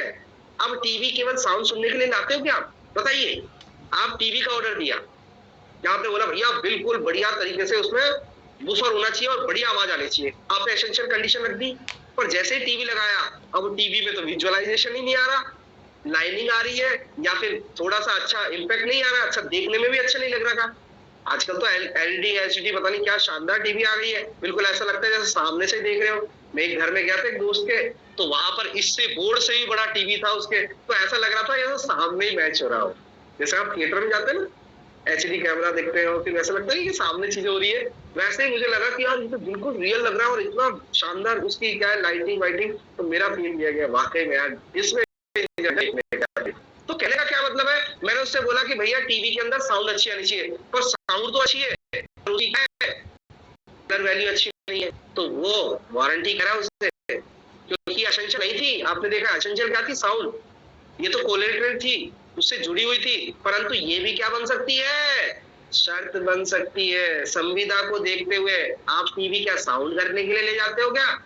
टीवी किस पर्पस के लिए? कॉन्ट्रैक्ट टीवी खरीद रहे हो, कॉन्ट्रैक्ट कर रहे हो तो देखने के लिए कर रहे हो, ना कि साउंड सुनने के लिए। हाँ आपने एक अलग से कंडीशन रख दी, वो बात ठीक है, मर्मभूत तो है, परंतु देखना उसका मेन ऑब्जेक्ट है, तो वहां पर भले ही वो कंडीशन वो वारंटी लिखी हो, उसे क्या समझा जाएगा, एसेंशियल कंडीशन का ब्रीच समझा जाएगा। देखो यही कहना चाहता है यहाँ पे, दोबारा पढ़ देता हूँ। अनुबंध जो आपने स्टिपुलेशन किया है, चाहे वो अभिव्यक्त किया या विवक्षित किया, अब यहाँ पर विवक्षित था, ये विवक्षित था। विवक्षित मतलब अब ये तो सेल्फ तेरे को भी पता होना चाहिए दुकानदार कि मैं टीवी खरीद रहा हूँ तो क्यों खरीद रहा हूँ, ये मुझे बोलने की जरूरत है क्या तेरे को? एक्सप्रेसली तो मैंने साउंड स्पीकर बोल दिया, पर विवक्षित क्या कंडीशन थी टीवी खरीदते वक्त कि पिक्चर क्वालिटी भी अच्छी होनी चाहिए, ये विवक्षित थी अनुबंध। तो यहाँ पर ये क्या कहता है, अनुबंध शर्त भी हो सकती है, यद्यपि संविदा में उसे क्या कहा गया हो, वारंटी कह के चल रहे हो। सर आपने तो क्या स्पीकर माना था, स्पीकर तो है, अरे नहीं, मेनली पर्पस क्या था उसका, टीवी देखना था, ठीक है, साउंड तो सुनना ही था पर टीवी देखना। तो शर्त भी क्या बन जाती है, वारंटी भी क्या बन जाती है, शर्त, अगर वो एसेंशियल है। मेरी बात समझ में आ गया? जैसे मैंने साफे का बताया था आपको, ठीक है, ऐसी तरह से यहाँ पर बताया। वहां समय में एसेंशियल था, वहां समय एसेंशियल था, तो इसीलिए उसे लागू करा। शर्त थी, मेन शर्त कि पिंक होना चाहिए और 25 तारीख को आना चाहिए, तो वहां पर आपने एक्सप्रेसली बता दिया उसे 25 तारीख, तो वहां समय मरमूत हो जाता है, अदरवाइज समय मरमूत नहीं होता। यहाँ पर भी मैंने टीवी बोल रहा हूँ, तो टीवी मतलब यानी साउंड तो मैंने एसेंशियल बोल ही दिया है, तो इसमें इम्प्लाइड क्या एसेंशियल चीज हो गई? टीवी की क्वालिटी, पिक्चर क्वालिटी। बताइए अगर आपको ये समझ में आया है तो नहीं आया? ये समझ में आ गया? कई लोग दुकानदार इसको ऐसे निकाल देते, सर आपने तो साउंड क्वालिटी बोला था। अरे भैया, इसमें इम्प्लाइड कंडीशन, शर्त ये थी कि क्वालिटी तो अच्छी हो देखने की। मैं क्या उसको आंख बंद करके देखूंगा, वो सुनूंगा ही सुनूंगा क्या? इससे बढ़िया मैं 5,000 का फुल थिएटर लिया था, मैंने 40-50 हजार रुपए क्यों लगाए टीवी को? जा रही है समझ में? तो वो इम्प्लाइड अनुबंध है, तो वो अनुबंध शर्त भी बन सकती है, भले ही उसे क्या बताया गया हो? वारंटी। आपने भले ही मेंशन नहीं किया हो, विवक्षित रूप से छुपते, परंतु फिर भी वो क्या बन सकती है? शर्त बन सकती है। आई बात दोनों समझ में? ठीक है, आइए अब आपको कई बार बता रखा है, आपने बोली थी कि सर मेरे को तो इसी कंडीशन पे शर्त आपने रख दी थी, पर कई बार शर्त तब्दील हो जाती है किसमें? वारंटी में। ये लापरवाह लोग होते ना, उनकी होती है शर्त वारंटी में। आप उस कॉन्ट्रैक्ट को निराकृत कर सकते थे, परंतु अब तब्दील किसमें हो गई है? अब आपकी एसेंशियल चीज नॉन एसेंशियल बन जाती है, कोरिलेटिव बन जाती है, तो वहां पर आप वापस नहीं कर सकते। क्या कर सकते? केवल नुकसानी में, यानी उसका क्या है, जो आपका जो राइट था वो राइट क्या हो जाता है? घट जाता है। शर्त में राइट ज्यादा है, पूरी कॉन्ट्रैक्ट को निराकृत कर सकते हो, पर जब आपने शर्त में कुछ ऐसी कंडीशन नहीं करी है, कुछ ऐसा कार्य नहीं किया है, निराकृत नहीं किया और उसको वो कर लिया है, आपने बोला चल देख लूंगा, मैं तो कोई नहीं, दूध लाके चल भी नहीं देख लूंगा, तो अब वो शर्त आप उसको वापस नहीं कर सकते। जब टीवी अच्छी तरह नहीं दिखाई दे रही पर साउंड अच्छा तो नहीं दिखाई दे रहा है, और आपने बोला कि ठीक है लग गया, मेरे को तो साउंड चाहिए था, और आपने उसको क्या कर दिया? प्रतिग्रहित कर लिया, स्वीकार कर लिया, या अपने अधिकार का जो शर्त में आप निराकृत कर सकते थे उसको त्याग दिया। अब त्याग दिया तो आपको दोबारा उसके लिए सूट नहीं ला सकते, वो नहीं ला सकते कि मैं सर 10 दिन 15 दिन देख लिया और उसके बाद बोल रहे हो कि नहीं नहीं मेरे को नहीं चाहिए। अरे नहीं, ऐसा नहीं होगा। वो अब किसमें तब्दील हो जाएगी? वारंटी में। जैसे आपने यूज कर लिया, प्रतिग्रहित कर लिया, या अपने अधिकार को त्याग दिया, वहां पर अब आप केवल नुकसानी का वाद ला सकते हो। ये समझ में आ गया? उसको निराकृत, तो उस यही पे यही बता रखा है शर्त कब वारंटी बन जाती है। ये समझ में आ गया? एसेंशियल कंडीशन का ब्रीच किया तो शर्त बन जाती है, और उसका अगर आपने वो नहीं किया तो वो वारंटी में तब्दील हो जाएगी। ये समझ में आ गया? अब आप निराकृत ना करके क्या कर सकते हो? डैमेजेस भी मांग सकते हो। आ रही बात है? यानी माल को वापस नहीं भेज सकते, अब उसे ठीक कराते रहो बस। चीज समझ रहे? या ठीक कराने के एवज में उसकी क्या है? नुकसानी का सूट ले लो कि भैया इसकी कीमत ये नहीं है। ठीक है, आइए। तो ये क्या कह रहा है? इस तीन कंडीशन में शर्त वारंटी बन जाती है, और क्वेश्चन बनता है आपका मेंस का भी बन सकता है, और आपका क्या है एलएलबी का क्वेश्चन तो बनता ही है, ये शर्त और वारंटी से रिलेटेड। तो कब बन जाती है शर्त? जहां की विक्रय की संविदा किसी ऐसी शर्त के अधीन है जिसकी पूर्ति किसके द्वारा की जानी चाहिए थी? विक्रेता द्वारा की जानी है। विक्रेता को उसकी पूर्ति करनी थी क्योंकि अचल थी। वहां विक्रेता उस शर्त का क्या कर देता है? अविच्छेदन कर देता है, मतलब क्या कर देता है? वेव कर देता है। अर्थात वह निर्वाचन कर सकेगा कि शर्त, ठीक है, अथवा वह यह निर्वाचन कर सकेगा कि शर्त के भंग को वारंटी का भंग, ना कि संविदा को निराकृत मानने का आधार माने। अब वहां पर क्या कर सकता है? वो ये भी कह सकता है कि चलो मैं इसे निराकृत नहीं कर रहा, ठीक है, मैं इसको केवल वारंटी का भंग मान रहा हूं, और वहां पर क्या है? केवल नुकसानी के लिए सूट लेके आओ। अब देखो, मैंने साफे का उदाहरण सही है, मैंने आपको क्या बोला कि मेरे को पिंक रंग का साफा चाहिए और 25 तारीख को चाहिए, तो पिंक रंग में भी हो सकता है 36 रंग हो सकते हैं। मेरी वाइफ ने क्या एक लिपस्टिक मंगाई, वो लिपस्टिक के सारे शेड मेरे को एक जैसे लग रहे थे, तो उसने मेरे को बोला था कि आप जयपुर आ रहे हो ना, तो वो मेरे ये वाला पिंक और पता नहीं कौन कौन से बोले थे, तो मैंने बोला मेरे को तो सारे लाल दिखाई दे रहे हैं। समझ में आ रही है? और उस शेड में भी रंग थे। मेरी बात समझ में आ रही है? तो आपने उससे बोला पिंक, उसने डार्क पिंक दे दिया। अब दुल्हन से ज्यादा आप पिंक नजर आ रहे हो। चीज समझ में आ रही है? तो लाइट पिंक हो सकता है, डार्क हो सकता है, या फिर ऐसा पिंक हो सकता है जो बहुत ही लाइट हो, ऐसा भी हो सकता है। पिंक में भी क्वालिटी हो सकती है, ठीक है, तो आप दुल्हन का पिंक और आपका पिंक मैच नहीं कर रहा, पर आपने एक बात बोल दी, चाहते तो उस वक्त बोल देते नहीं मैं नहीं ले रहा इसे, कौन वापस ले जाओ इसे, निराकृत कर सकते थे, क्योंकि एसेंशियल कंडीशन का ब्रीच कर दिया। ये समझ में आ रही है? या पिंक की जगह लाल दे दिया उसने, मान के चलो, चीज समझ में आ गया? तो पिंक की जगह लाल दे दिया, अब वहां पर आप चेक कर निराकृत कर सकते हो, पर क्योंकि शादी है आपने बोला चल ठीक है, और आपने क्या कर लिया, उसको मना कर दिया, निर्वाचन कर लिया, चूज कर लिया, तो अब वो शर्त का भंग नहीं कहेंगे, अब काई का भंग कहेंगे उसे, वारंटी का। अब डैमेजेस मांग सकते हो, ना कि उसे निराकृत नहीं कर सकते। मेरा इन्वेस्टिगेशन समझ में आया आपको? अगर आपने उसे रख लिया, दूसरा वाला पॉइंट है प्रतिग्रहित कर लिया, पर आपने वेव कर दिया वो अपने अधिकार को, जो शर्त का अधिकार दे रखा था निराकृत करने का, उसको वेव कर दिया। अब आप वेव कर दिया है, अपने अधिकार को छोड़ दिया है, और आपने उसका निर्वाचन कर लिया है, तो वो अब शर्त ना रह के क्या हो जाएगी, भंग, वो वारंटी हो जाएगी, और वारंटी में आप केवल नुकसान ही प्राप्त कर सकते हो, उसको निराकृत नहीं कर सकते। यही कहना चाहता है, संविदा को निराकृत मानने का आधार माने, ना कि, ये समझ में आ गया? ये निर्वाचन कर सकेगा कि शर्त के भंग को वारंटी का भंग माने, ना कि संविदा को निराकृत मानने का आधार। अब आप उसे क्या है, मना नहीं कर सकते। क्रेता, चीज समझ में आ गया? आइए दूसरी बात क्या कह रहा है, जहां की विक्रय की संविदा आप विभाजनीय नहीं है, आप डिवाइड नहीं कर सकते, विभाजनीय नहीं है, और क्रेता ने माल को या उसके भाग को प्रतिग्रहित कर लिया है। कुछ चीजें ऐसे होती है जो अनडिवाइडेड होती है, या फिर उसको क्या नहीं किया जा सकता, सेवरेबल। कई बार पढ़ा चुका मैं आपको कि जैसे आपने तुअर की दाल, ठीक है, तुअर की दाल और मूंग की दाल 10 किलो मिला दी, अब उसको सेपरेट कर सकते हो क्या? कुछ लोग कहेंगे कि मैं कर सकता हूँ सर, 10 दिन में हो जाएगी, वो तो जाएगी, पर वो सेपरेबल नहीं है। तो ऐसा कोई माल है जिसको सेपरेबल नहीं किया जा सकता, और उसको क्या कर लिया, उसमें उपभोग कर लिया, प्रतिग्रहित कर लिया, यूज कर लिया, ठीक है, वहां क्रेता द्वारा पूरी की जाने वाली किसी शर्त का भंग केवल वारंटी का भंग, ना कि माल को प्रतिपेक्षित वापस करने का और संविदा को निराकृत मानने का आधार माना जा सकेगा। नहीं माना जा सकेगा, पहले लिखा शर्त का भंग केवल वारंटी का भंग माना जाएगा, ना कि निराकृत और प्रतिपेक्षित करने का आधार माना जाएगा। ठीक समझ में आ गया? जब तक कि संविदा में तत्प्रतिकूल अभिव्यक्त या विवक्षित उपबंध ना हो, जब तक एक्सप्रेसली या इम्प्लाइडली आपने ना कह दिया हो तो बात अलग है, अदरवाइज क्या है, उसको अब वारंटी का भंग माना जाएगा, ना कि शर्त का।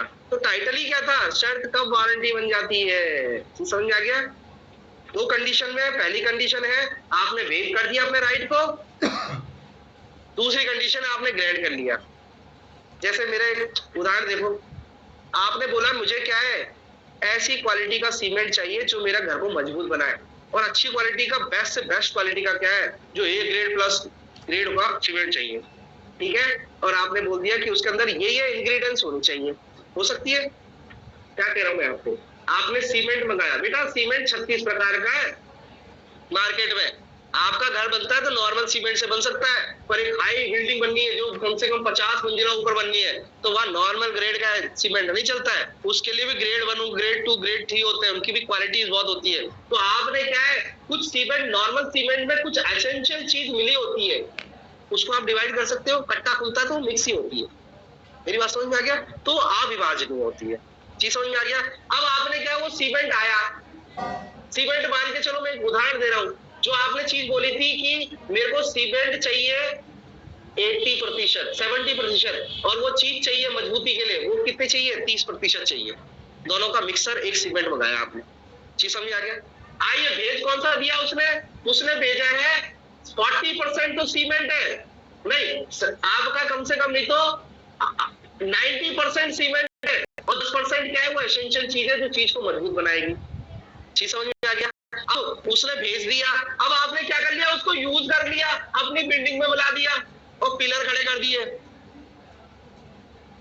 तो आपको करना क्या चाहिए, आप ले जाना इसमें, मैंने 30% बोला, इसमें 10% है, वो चीज मिलेगी, मजबूती नहीं आएगी, नहीं समझे? तो आपको वापस कर देना चाहिए, पर आपने उसको क्या कर लिया, यूज कर लिया, प्रतिग्रहित कर लिया, रख लिया अपने पास, एक्सेप्ट कर लिया, चीज समझ में आ गया।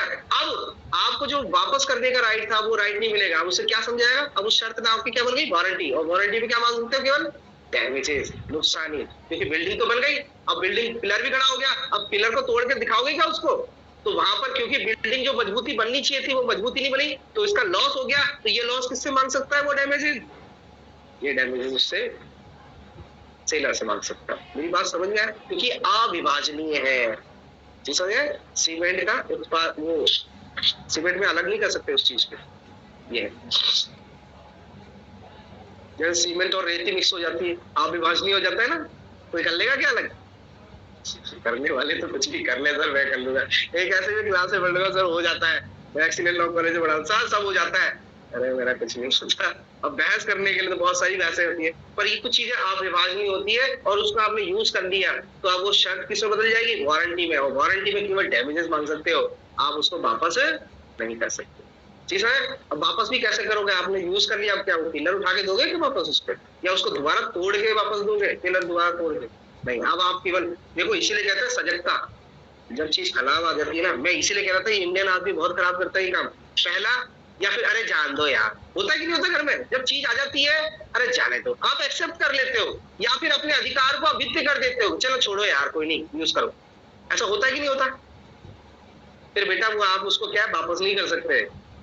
जैसे आपने फल मंगाए, ऑर्डर से फल आए, और आपने एक क्वालिटी के फल मंगाए, मान के चलो तो पहले वाले रजिस्ट्रेशन यार, और आपने वो फल खा लिए।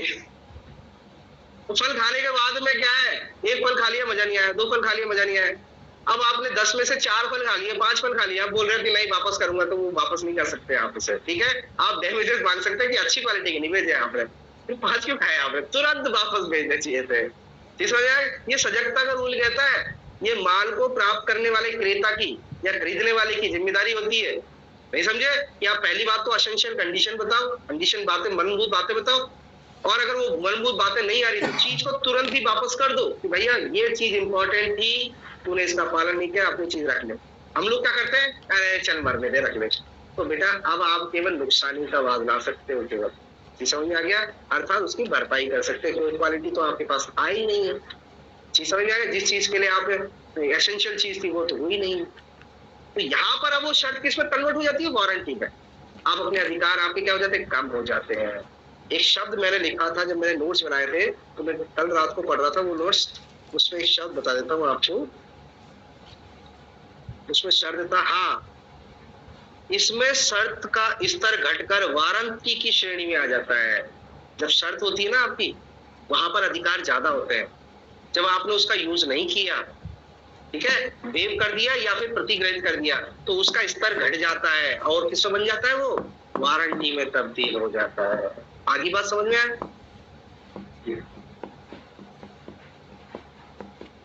आइए। तो ये हमारा दोनों कंप्लीट हो गया है। और लास्ट वाली तो बात आप सभी जानते हो कि कोई ऐसी असंभव कार्य हो जाता है, ठीक है, देखो क्या पढ़ रहा है, इस धारा की कोई बात ऐसी शर्त या वारंटी के मामले में प्रभाव ना डालेगी।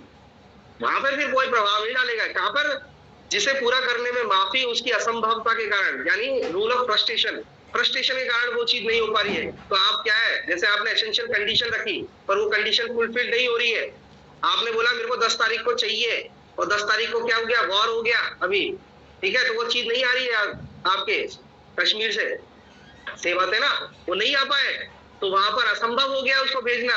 तो वहां पर वो क्या होगा, असंभव के कारण अन्यथा विधि द्वारा प्रदत्त हो। अगर विधि ने बोल दिया है तो वहां पर अब क्या है, वो शर्त की ब्रीच ना मानकर किसकी ब्रीच मानी जाएगी, वारंटी की ब्रीच। अब आपको क्या मिलेगा, डैमेजेस मिलेगा। मेरी बात पहुंच पाई है। वैसे संविदा देखो शून्य हो जाती है रूल ऑफ फ्रस्ट्रेशन के कारण, क्योंकि दोनों पक्षकारों को कुछ नहीं पर कुछ ना कुछ तो दिलाया जाता है, पर डैमेजेस दिलाया जाता है। मैं वहां पे भी यही कराता हूँ, समझ में आ गया, जिसका नुकसान ज्यादा होता है या जिसने अपनी तरफ से कोई कार्य कर लिया होता है तो उसको उस कार्य के लिए क्या बोलते हैं, डैमेज। हेनरी वाला केस पढ़ाता हूँ मैं आज के लिए, आप समझ में आ गया। ये है, तो यही कह रहा है, असंभवता के कारण या अन्यथा विधि द्वारा प्रदत्त हो, तो वहां पर वो शर्त किसमें बदल जाएगी, वारंटी में बदल जाएगी। ठीक है, अगर लॉ ने कोई या असंभव हो गया तो 3 वारंटी। तो आई होप ये भी आ गया होगा। आइए अब हम चीज देखते हैं। अब मैं क्या कह रहा हूँ, शर्त चाहिए, कैसी होनी चाहिए अर्थ? अनुबंध कैसा होना चाहिए? अभिव्यक्त और विवक्षित। तो यहाँ पर जो हम अभिव्यक्त बता रहे थे पूरा का पूरा, अभिव्यक्त बता के चल रहे थे, आपने बोल दिया कि साफा चाहिए तो पिंक ही चाहिए, अभिव्यक्त बताया, पर कुछ विवक्षित भी होती है। तो ये कंडीशन क्या रखा है नीचे? 14, 15, 16, 17 ये 3 सेक्शन विवक्षित अनुबंध के बारे में है, ध्यान रखें। ये कंडीशन तो एसेंशियल होती है, कंडीशन या वारंटी उसके साथ में जुड़ी होती है। चीज समझ में आ गया? अब उसे बताने की जरूरत नहीं है एक्सप्रेसली कि सर ये इंपॉर्टेंट होता ही नहीं आपने, अरे ये चीज जुड़ी हुई है, जरूर मैं माल खरीदूंगा। तो मेरी बात समझ में आई कि नहीं आई? ये पूरा कैसे होगा डिवाइड? 4 से लेकर और 8 तक और 10 तक अलग डिवाइड हो रहा है। 12 से लेकर और आपका 13 तक, 12, 13 ये शर्त के बारे में है, ये एक्सप्रेस है। और 14 से लेकर 17 ये इंप्लाइड कंडीशन और वारंटी के बारे में है। मेरी बात समझ में आ रही है आपको? अनुबंध कौन सा है? अभिव्यक्त। जैसे अभिव्यक्त होगा तो शर्त कहलाई जाएगी, पर कई बार विवक्षित भी होता है तो भी उसे शर्त और वारंटी माना जाएगा। और यही चीज मैंने कहाँ पढ़ाई थी? सब क्लोज 4 में बताई थी आपको। विवक्षित भी हो सकता है, भले ही उसे क्या बताया हो, वारंटी बताया हो, पर वो क्या होगा? शर्त हो सकती है। ठीक है, तो देखो आप क्या क्या हिडन इम्प्लाइडली कंडीशंस हो सकती है या वारंटी हो सकती है। तो पहला, हक आदि के बारे में विवक्षित परिवचन। अब कोई चीज खरीदने जाते हो तो जो बेच रहा है, आप तो यही मान के चलते हो ना कि वही उसका मालिक है, उसको बेचने का अधिकार है, नहीं समझे? अब मैंने खरीद लिया माल और फिर बाद में पता चला कि वो मालिक नहीं है, तो मेरी तो ये एक्सप्रेस कंडीशन थी कि भाई मैं उससे खरीद रहा हूं, नहीं समझे? अब तू उसका मालिक नहीं है, तू जिम्मेदारी, तेरी जिम्मेदारी, तू उसका भरपाई करता रहे, मेरी इसमें कोई जिम्मेदारी नहीं है। तो आपने देखा हो सद्भावी क्रेता, जब क्रेता ये मान के चलता है जो बेच रहा है वो उसका मालिक है, उसे बेचने का अधिकार है और उसने चीज को खरीद लिया तो उसकी कोई जिम्मेदारी नहीं है, नहीं है? ये वो मान के चल रहा था, विवक्षित नहीं, विवक्षित शर्त चीज के साथ। ये अनुबंध कैसा किया था उसने? विवक्षित रूप से किया था। ठीक है, तो देखो क्वेश्चन पढ़ो 14, विक्रय की संविदा में जब तक की संविदा की परिस्थितियां ऐसी ना हो, जब तक, ये तो हमेशा लिखा है, जब तक कॉन्ट्रेरी लॉ ना हो, स्पेशली लिख दिया हुआ तो अलग है, पर जब आप किसी से चीज खरीदते हो तो आप मान के चलते हो ना कि वो उसका क्या है, ओनर है। ये सभी मान के चलते हैं। आज मेरे पास में घड़ी है, आप बोले यार घड़ी बेचनी है, आप बोले खरीदनी है, मैंने आज नहीं, तो आप मालिक समझ के तो खरीदे। तो इम्प्लाइड कंडीशन होती है। देखो क्या कहता है, विक्रेता की तरफ से विक्रय की दशा में यह विवक्षित शर्त रहती है। जो विक्रेता है ना वो ये शर्त देता है, क्या देता है? कि ये चीज मेरी है। चीज समझ में आ गया? ये विक्रेता के लिए कह रहा है सेक्शन। विक्रय की तरफ से विक्रय की दशा में यह विवक्षित शर्त रहती है कि उसे माल का विक्रय करने का अधिकार है, और विक्रय करने के करार की दशा में यह विवक्षित शर्त रहती है कि उसे माल के विक्रय करने का अधिकार उस समय रहेगा जब संपत्ति संक्रांत हो जाएगी। देखो मैंने क्या कहा था, विक्रय की संविदा और विक्रय के करार में जब विक्रय की संविदा होती है तुरंत ओनरशिप चली आती है, तो ये माना जाएगा अभिव्यक्त कंडीशन होगी कि वो उसका ओनर है। जी समझ में आ गया? और जब विक्रय का करार किया गया है तो ओनरशिप कब मानेंगे उसको, कब उसका अधिकार है? जब उस समय जब वो ट्रांसफर की गई है। तो ट्रांसफर बाद में किया कि याद है? जी समझ में आ रही है? दोनों कंडीशन में समझ लेना यहाँ पे कि ये विवक्षित शर्त, और वहां पर भी विक्रय के करार की दशा में विवक्षित शर्त रहती है कि उसे उस माल का विक्रय करने का अधिकार कब होगा? जब उस समय रहेगा जब संपत्ति ट्रांसफर हो रही होती है। तो ये विक्रेता की क्या है? इम्प्लाइड कंडीशन है, विक्रेता की खुद की। समझ में आ गया? ये दूसरा क्या कहता है? वारंटी। क्या वारंटी रहती है? यह विवक्षित वारंटी रहती है कि क्रेता उस माल का निर्बाध कब्जा प्राप्त करेगा। यहाँ पर वारंटी है कि उसकी क्या है? उसका कब्जा प्राप्त करेगा और ऐसे कब्जे का उपभोग करेगा। जब आपने किसी को चीज दे दी है तो उसका क्या है? वारंटी दी जाती है। पर कई बार ऐसा होता है, कब्जा तो दे देते हैं, माल बिक जाता है, वहां पर क्या है, फिर बाद में कोई तीसरा पार्टी आ जाता है कि ये एंटाइटल ही नहीं था, तो वहां पर उससे कब्जे से, क्रेता से क्या ले लेते हैं? कब्जा ले लिया जाता है। समझ आ गया? तो वहां पे क्या गया? उसको क्या दिलाया जाता है? फिर बोल बताए प्रोत्साहन। क्रेता को क्या दिलाई जाती है? वहां नुकसानी। वो जैसे ही कोई माल किसी के पास गया क्रेता के पास में और वो गुड फेथ से नहीं खरीदा या फिर किसी और का माल खरीद लिया, तो वहां क्रेता को क्या है निराकरने का, या फिर वो ये नहीं कह सकता अब तो मैं नहीं बेच रहा, नहीं, वहां लॉ में सूट फाइल करके जो एक्चुअल ओनरशिप जिसको ओनर है वो प्राप्त कर लेगा क्रेता से। तो क्रेता केवल क्या मांग सकता है? वारंटी के तहत नुकसानी मांग सकता है। फिर चीज समझ में आ रही? तो ये है, तो वारंटी की है कब्जे की और उसके उपभोग की। ठीक है, विवक्षित शर्त नहीं लिखा है, विवक्षित वारंटी लिखी है। और वारंटी में क्रेता क्या मांग सकता है? केवल नुकसानी मांग सकता है। तीसरी बात क्या कह रहा है? यह विवक्षित वारंटी रहती है कि माल किसी पर व्यक्ति के पक्ष में किए गए ऐसे भार या विकम से मुक्त है। अब ये भी एक वारंटी रहती है कि अगर इसके ऊपर कोई भी चार्ज है, कोई भी इसके ऊपर क्या लगा हुआ है, कोई भी कंप्रेशन यानी जो भी इसके ऊपर क्या है शुल्क लगा हुआ है, उससे वो मुक्त है। जब आप किसी चीज को खरीदते हो, जैसे आपने कल बाइक खरीदी, तो आप ये थोड़ी है कि उसके पास नगर निगम का टैक्स है या कुछ ऐसा है। आप तो जब ही खरीदते हो ना जब आपको ये लगता है, विवक्षित क्या है, इम्प्लाइडली आपकी वारंटी होती है कि इस पर कोई भी टैक्स नहीं है किसी थर्ड पर्सन का या कोई चार्ज नहीं है। ठीक है, ए व्यक्ति अपनी कार बेचता है बी व्यक्ति को, तो बी व्यक्ति तो इसी हिसाब से खरीद रहा है ना कि ये जो कार है इसके ऊपर कोई चार्ज नहीं है और कुछ नहीं है। अब कल की तारीख में ए का पापा आता है, बेटा कार की चाबी देना, वो तो ये सोच के ही चल रहा था ना कि इस पर किसी का भार नहीं है, ये पिताजी कहां से आ गए। ठीक है, तो ये विवक्षित क्या है, अगर पिताजी आ गए तो ये इससे क्या मांग सकता है? डैमेजेस मांग सकता है। मेरी बात समझ में आ रही है? इसको डैमेजेस और निराकृत करने के संदर्भ में समझना। अगर एसेंशियल एलिमेंट, एसेंशियल चीज का वायलेशन हुआ तो आप पूरी की चीज वापस कर सकते हो, पर वारंटी जहां पर आ सकती है वापस नहीं कर सकते। आप क्या दे सकते हो? डैमेजेस ले सकते हो। कैसे समझ में आ गया? तो ये क्या कह रहा है? ये विवक्षित वारंटी रहती है कि माल पर किसी पर व्यक्ति के पक्ष में किए गए भार या विलंगम से मुक्त रहेगा जो क्रेता को संविदा किए जाने से पूर्व या किए जाने के समय घोषित नहीं किया गया था या ज्ञात नहीं था। उसे नहीं मालूम था इसके ऊपर टैक्सेस लग रहे हैं, भार है, चार्ज है, तो अगर उसको नहीं पता था तो उसको क्या दिलाई जाएगी? उसे विवक्षित वारंटी समझा जाएगा और वहां पर उसको नुकसानी दिलाई जाएगी। पूरी बात समझ में आ गया? ये कहना चाहता। कई बार क्या होता है बेटा, यहाँ पर यही होता है, आपको व्यवहारिक रूप में बताऊं कि जब मैंने प्रॉपर्टी खरीदी है, मैंने मान के चलिए प्रॉपर्टी की कीमत है 10 लाख रुपए, ठीक है, और मैंने क्या है उसको क्यों पेमेंट कम दिया जाता है? देखो इस बात को समझो, पेमेंट इसलिए कम दिया क्योंकि मैंने कॉन्ट्रैक्ट तो कर लिया, एग्रीमेंट तो कर लिया उसके साथ में, वहां पर उसको 5 लाख रुपए दे दिए मान के चलिए, ठीक है।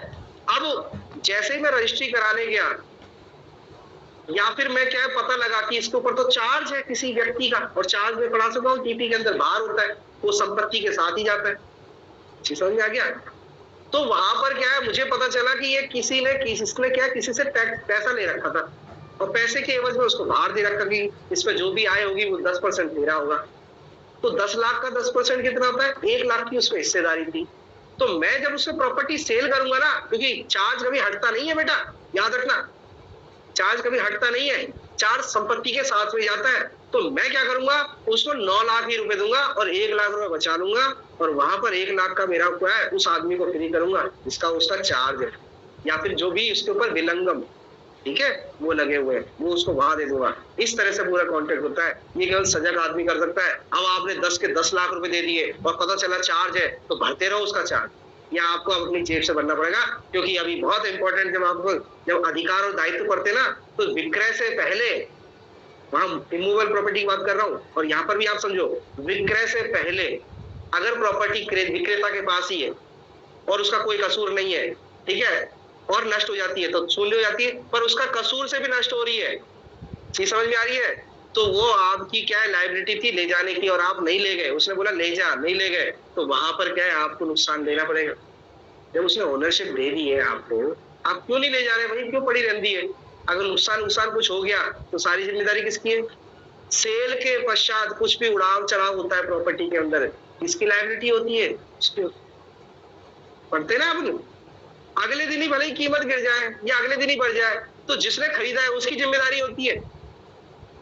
ऐसे ही यहां पर दे रखा है। तो आई होप आपको ये चीज समझ में आ गई होगी, ठीक है। ये टाइटल के बारे में, हक के बारे में, ये विवक्षित क्या होती है? कंडीशन हो सकती है या फिर वारंटी हो सकती है। अब वो कब कंडीशन होगी और कब वारंटी होगी, एक एक सेक्शन बता दिया, तीन तरीके बता दिए यहाँ पर। ठीक है, आइए अब सेक्शन नंबर 15 ये कहता है वर्णानुसार विक्रय, डिस्क्रिप्शन। आप चीज का जब वर्णन कर देते हो और जब भी आप खरीदते हो उसका या जब उसका विचार करते हो, तो आप ये इम्प्लाइडली है कि उसके साथ साथ में और सारी चीजें भी वही होगी। जैसे मैं सर्दी के लिए कपड़े खरीदने जाता हूँ, समझ में आ गया? तो जब सर्दी के लिए कपड़े खरीदने जाता हूँ तो उसमें इम्प्लाइडली ये कंडीशंस होती है कि भाई वो मेरी सर्दी से बचाव करेगा। समझ में आ गया? क्योंकि जब आपने वर्णन ही उसका किया है तो इम्प्लाइडली कंडीशन क्या है कि सर्दी का टेम्परेचर हमारे कोटा के अंदर क्या होता है? देखो आप देखना, जो भी कोई कपड़े बिकते हैं, कपड़े का उदाहरण देता हूँ, वो उस एटमॉस्फेयर के हिसाब से मिलते हैं। अब आपके यहाँ पर जो कश्मीर में जो भारी भरकम जो कपड़े मिलते हैं वो यहाँ मिलते हैं क्या? आप चल जाइए नेपाली मार्केट में, बड़े बड़े आपको वो मिल तो जाएंगे पर इतने भारी भी नहीं मिलेंगे जो -32 -20 की सर्दी को झेल जाए। जब आपने उसको वर्णन कर दिया है तो उसके अंदर अगर ऊपर नीचे अगर कोई कंडीशन हो गई है, आपने बोला कि अपने राजस्थान में कोटा के अंदर 5 डिग्री मैक्सिमम तापमान पहुंचता है, तो वो 4 डिग्री पहुंच गया तो वहां पर भी क्या है, उसमें इम्प्लाइड होती है कि 4 तक को भी संभालेगा वो। मेरी बात समझ आ रही है? जब किसी माल को खरीद रहे होते हो और आपने उसका वर्णन कर दिया मेरे को इस पर्पस के लिए चाहिए, चीज समझ में आ गया? तो वहां पर अगर वो क्या है, पर्पस में अगर छोटा नीचे भी हो गई, जैसे मैंने बोला कि मेरे को कोटा की सर्दी के लिए कपड़े चाहिए, यही तो होता है। आपने ये नहीं बोला मेरे को कश्मीर के कपड़े के लिए चाहिए, कश्मीर जाना है मेरे को, या तिब्बत जाना है या सियाचिन जाना है, आपने बोला मेरे को कोटा में रहना है और कोटा के लिए मेरे को कपड़े चाहिए, तो आपने वर्णन कर दिया, ये वर्णन है। तो आप उसके क्या है, उसमें कुछ कंडीशंस इंप्लाइड होती है कि वो कोटा में कितनी सर्दी पड़ती है, 5 डिग्री 6 डिग्री, पर अगर 3 डिग्री पड़ी तो वो उस कपड़े को क्या कर लेगा, झेल लेगा। तो ये कहीं नहीं है भले ही, पर क्या है इसमें इंप्लाइड है। चीज समझ में आ रही है? जब आप वर्णन करके कोई चीज लेते हो तो कुछ कंडीशंस क्या होती है उसमें इंप्लाइड होती है। चीज समझ में आ गया? तो ये कह रहा है जहां संविदा वर्णानुसार माल के विक्रय के लिए हो और वहां यह विवक्षित शर्त रहती है, जब आपने वर्णन कर दिया तो वहां पर क्या है, ये कंडीशन रहती है कि मुझे कठोर से कठोर सर्दी में चल जाना चाहिए, ये स्वेटर ऐसा दो, नहीं समझे? और वो वहां जैसे ही सियाचिन पे गए वहां तो वो तो कोई काम ही नहीं कर रहे, तो वहां पर आपने किसका एसेंशियल कंडीशन, विवक्षित शर्त का भंग किया है। भले ही आपने बोला नहीं हो उसको, पर आपने इतना ही बोला हो कि ये -, डिग्री से भी ज्यादा टेम्परेचर झेल जाए, आपने इतना ही कहा, कठिन से कठिन सर्दी। अब आपने उसे ये नहीं बताया मैं सियाचिन जा रहा हूँ, सियाचिन में -32 34 पहुंच जाता है। अगर रशिया और सऊदी अरब उसमें जाओगे, सऊदी अरेबिया में, ठीक है, अरेबिया तो नहीं बोले, उसमें जाओगे तो वहां तो 60 तक पहुंच जाता है। ठंड तो बेटा बहुत ज्यादा पड़ती है। तो कहने का मतलब है आपने उसको वर्णन कर दिया था कि मुझे किस उसके लिए चाहिए, समझ आ गया? और वो अगर उसको कंडीशन को फॉलो नहीं करता है तो उसने विवक्षित शर्त को फॉलो नहीं किया है। ठीक है, वहां विवक्षित शर्त रहती है कि माल वर्णन के अनुसार होगा, जैसा कहा वैसा ही माल होगा, इंप्लाइड होगा उसके अंदर। और यदि विक्रय नमूने और वर्णन दोनों के अनुसार हो, नमूना जो आपने देख लिया है और दोनों चीजें आपने देख ली है, ठीक है, अनुसार हो, तो माल के प्रपुंज के नमूने के अनुसार होना पर्याप्त नहीं है जब तक कि माल वर्णन के अनुरूप ना हो।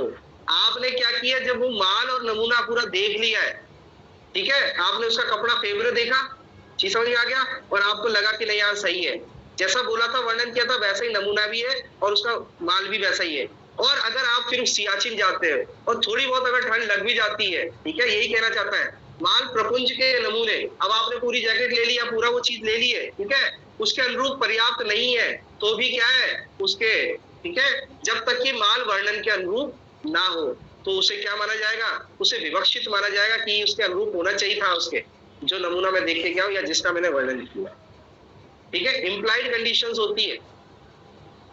और आइए इससे बाद में हम पूरा 17 देख लेते हैं। पहले कितना टाइम हो गया, हाँ टाइम तो हो चुका है, पर 17 एक बार देख लेते हैं क्योंकि क्रेता का नियम जो 16 में दे रखा है वो थोड़ा लेंथी है, ठीक है, तो उसको समझाना पड़ेगा।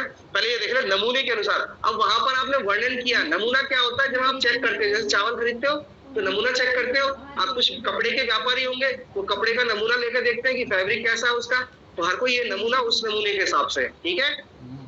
वर्णन और नमूने को एक मिक्स मत कर देना यहाँ पर। विक्रय की संविदा में नमूनों के अनुसार विक्रय के लिए होती है। जो आपने नमूना दिया था ना देखने के लिए, आपकी जो माल भी होना चाहिए उसी के अनुसार होना चाहिए। अब आपने कट्टे में से चावल निकाले, तो सही है, चावल निकाल के दिखा दी भाई साहब इस क्वालिटी का है। अब मैं बोल रहा हूँ कि 100 कट्टे, तो 100 के 100 कट्टों में वो क्या है, माल होना चाहिए, विवक्षित है। केवल उसी कट्टे में वो नमूना नहीं होना चाहिए। इम्प्लाइड कंडीशन क्या है कि वो 100 के 100 कट्टे खरीद रहा हूँ, उन 100 के 100 कट्टों में वही नमूने का माल होना चाहिए। अब बेटा जैसे चावल है, आप ये मालूम नहीं है भारत 10,000 प्रकार के चावल उत्पादन करता है। अब आपने उससे बोल दिया, ठीक है, कि मुझे इस कैटेगरी का और इस नमूने का और ये क्वालिटी का। कई बार होता है कि घर से क्या है, हम खुद ही चावल लेके चले जाते हैं, बेटे वो भी कौन सा चावल लाना है, क्योंकि चावल में इतनी वैरायटी है बेटा। बासमती में भी शायद हो सकते हैं कि 100-200 वैरायटीज हो। जी समझ में आ गया। तो आप पर्टिकुलर क्या है, घर से क्या है चावल लेके गए और उसको बोला अंकल ये वाला चावल दे, तो उसकी क्या जिम्मेदारी है।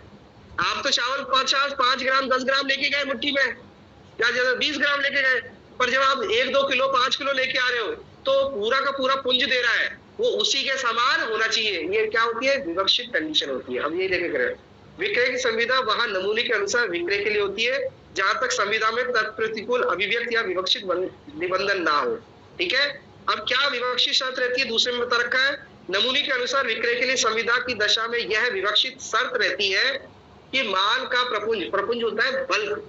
जब आप उसी का नमूना दिखा के बल्क खरीद रहे होते हैं तो पूरा का पूरा बल्क उसी क्वालिटी के नमूने के सादृश्य होगा, मतलब उसी के जैसा होना चाहिए। जी समझ में आ गया। आइए दूसरी बात क्या कह रहा है कि क्रेता को माल के प्रपुंज को नमूने के मिलाकर का युक्त अवसर होगा। आप घर लेके आ गए और जैसे ही आपने चेंज किया, चेक किया, अरे ये तो वो चावल नहीं है, 2 ही कट्टों में वो चावल निकला है, बाकी के 2 कट्टों में नहीं निकला। अगर मान के चलो 4 कट्टे लेके आए, तो आपने नमूना करा, चेक करा और फिर बाद में आप क्या है विवक्षित शर्त का उल्लंघन कर दिया, तो आप वो बाकी के 2 कट्टे क्या कर सकते हो, उसे वापस कर सकते हो। डैमेजेस नहीं मांगोगे कि भैया पैसे ले लो आप, जो कम कीमत दे दो, नहीं तो नहीं ना। समझ में आ गया। तो विवक्षित शर्त का भंग किया। तीसरा क्या कह रहा है, माल उसे अवाणिज्यिक बना देने, जो आप वाणिज्य पर्पस के लिए कर रहे थे उसको अवाणिज्य बना देने वाली किसी त्रुटि के कारण मुक्त होगा, ठीक है, जो नमूने के युक्त परीक्षा से प्रकट नहीं होता। आपने भले ही उसकी परीक्षा कर ली पर उसे पता ही नहीं चल पा रहा है, परंतु उसमें त्रुटि है। परंतु ये क्या, ये बोल रहा है ये आपने क्या कर दिया, ये इम्प्लाइडली कंडीशन का ब्रीच कर दिया है, क्योंकि नमूने का परीक्षा करने के बाद पता चल जाना चाहिए, परंतु वो पता ही नहीं चल पा रहा है, समझे, उसकी त्रुटि को पता ही नहीं कर पा रहे, पर त्रुटि है तो वहां पर भी क्या है, आपने एसेंशियल कंडीशन का क्या कर दिया है, ब्रीच कर दिया, ठीक है।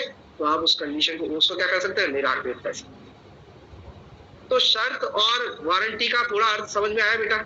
शर्त एसेंशियल होती है, मर्मभूत होती है, अगर उसको उल्लंघन किया तो ब्रीच ऑफ कंडीशन हो गया, शर्त का उल्लंघन हो गया, और उसमें आप पूरी की पूरी संविदा को निराकृत कर सकते हो, ठीक है। और वारंटी उसे कहते हैं जहां पर शर्त क्या है, जो आपका अनुबंध था वो इतना एसेंशियल नहीं होता है, तो वहां पर आप निराकृत ना करके आप क्या कर सकते हो, नुकसानी का केवल वाद बना सकते हो। और यहाँ पे बताया था कि कब शर्त क्या है, वारंटी तब्दील हो जाता है, समझ आ गया। और कुछ इम्प्लाइड कंडीशन और वारंटी कब कब कैसे कैसे हो सकती है, समझ आ गया। और कल भी 16 में पढ़ेंगे हम, वो भी विवक्षित है कि चीजें देखने का अधिकार आपका ही है, तो आपको देख लेनी चाहिए कि चीज सही है या नहीं है, नहीं समझे, आप उसको वापस नहीं करा सकते, पर वहां पर भी इम्प्लाइड कंडीशन और इम्प्लाइड वारंटी दे रखी है कि कब आप वापस करा सकते हैं, ठीक है, ये है। तो कल की तारीख में देख लेंगे 16 को। आज के लिए इतना ही काफी है। ओके।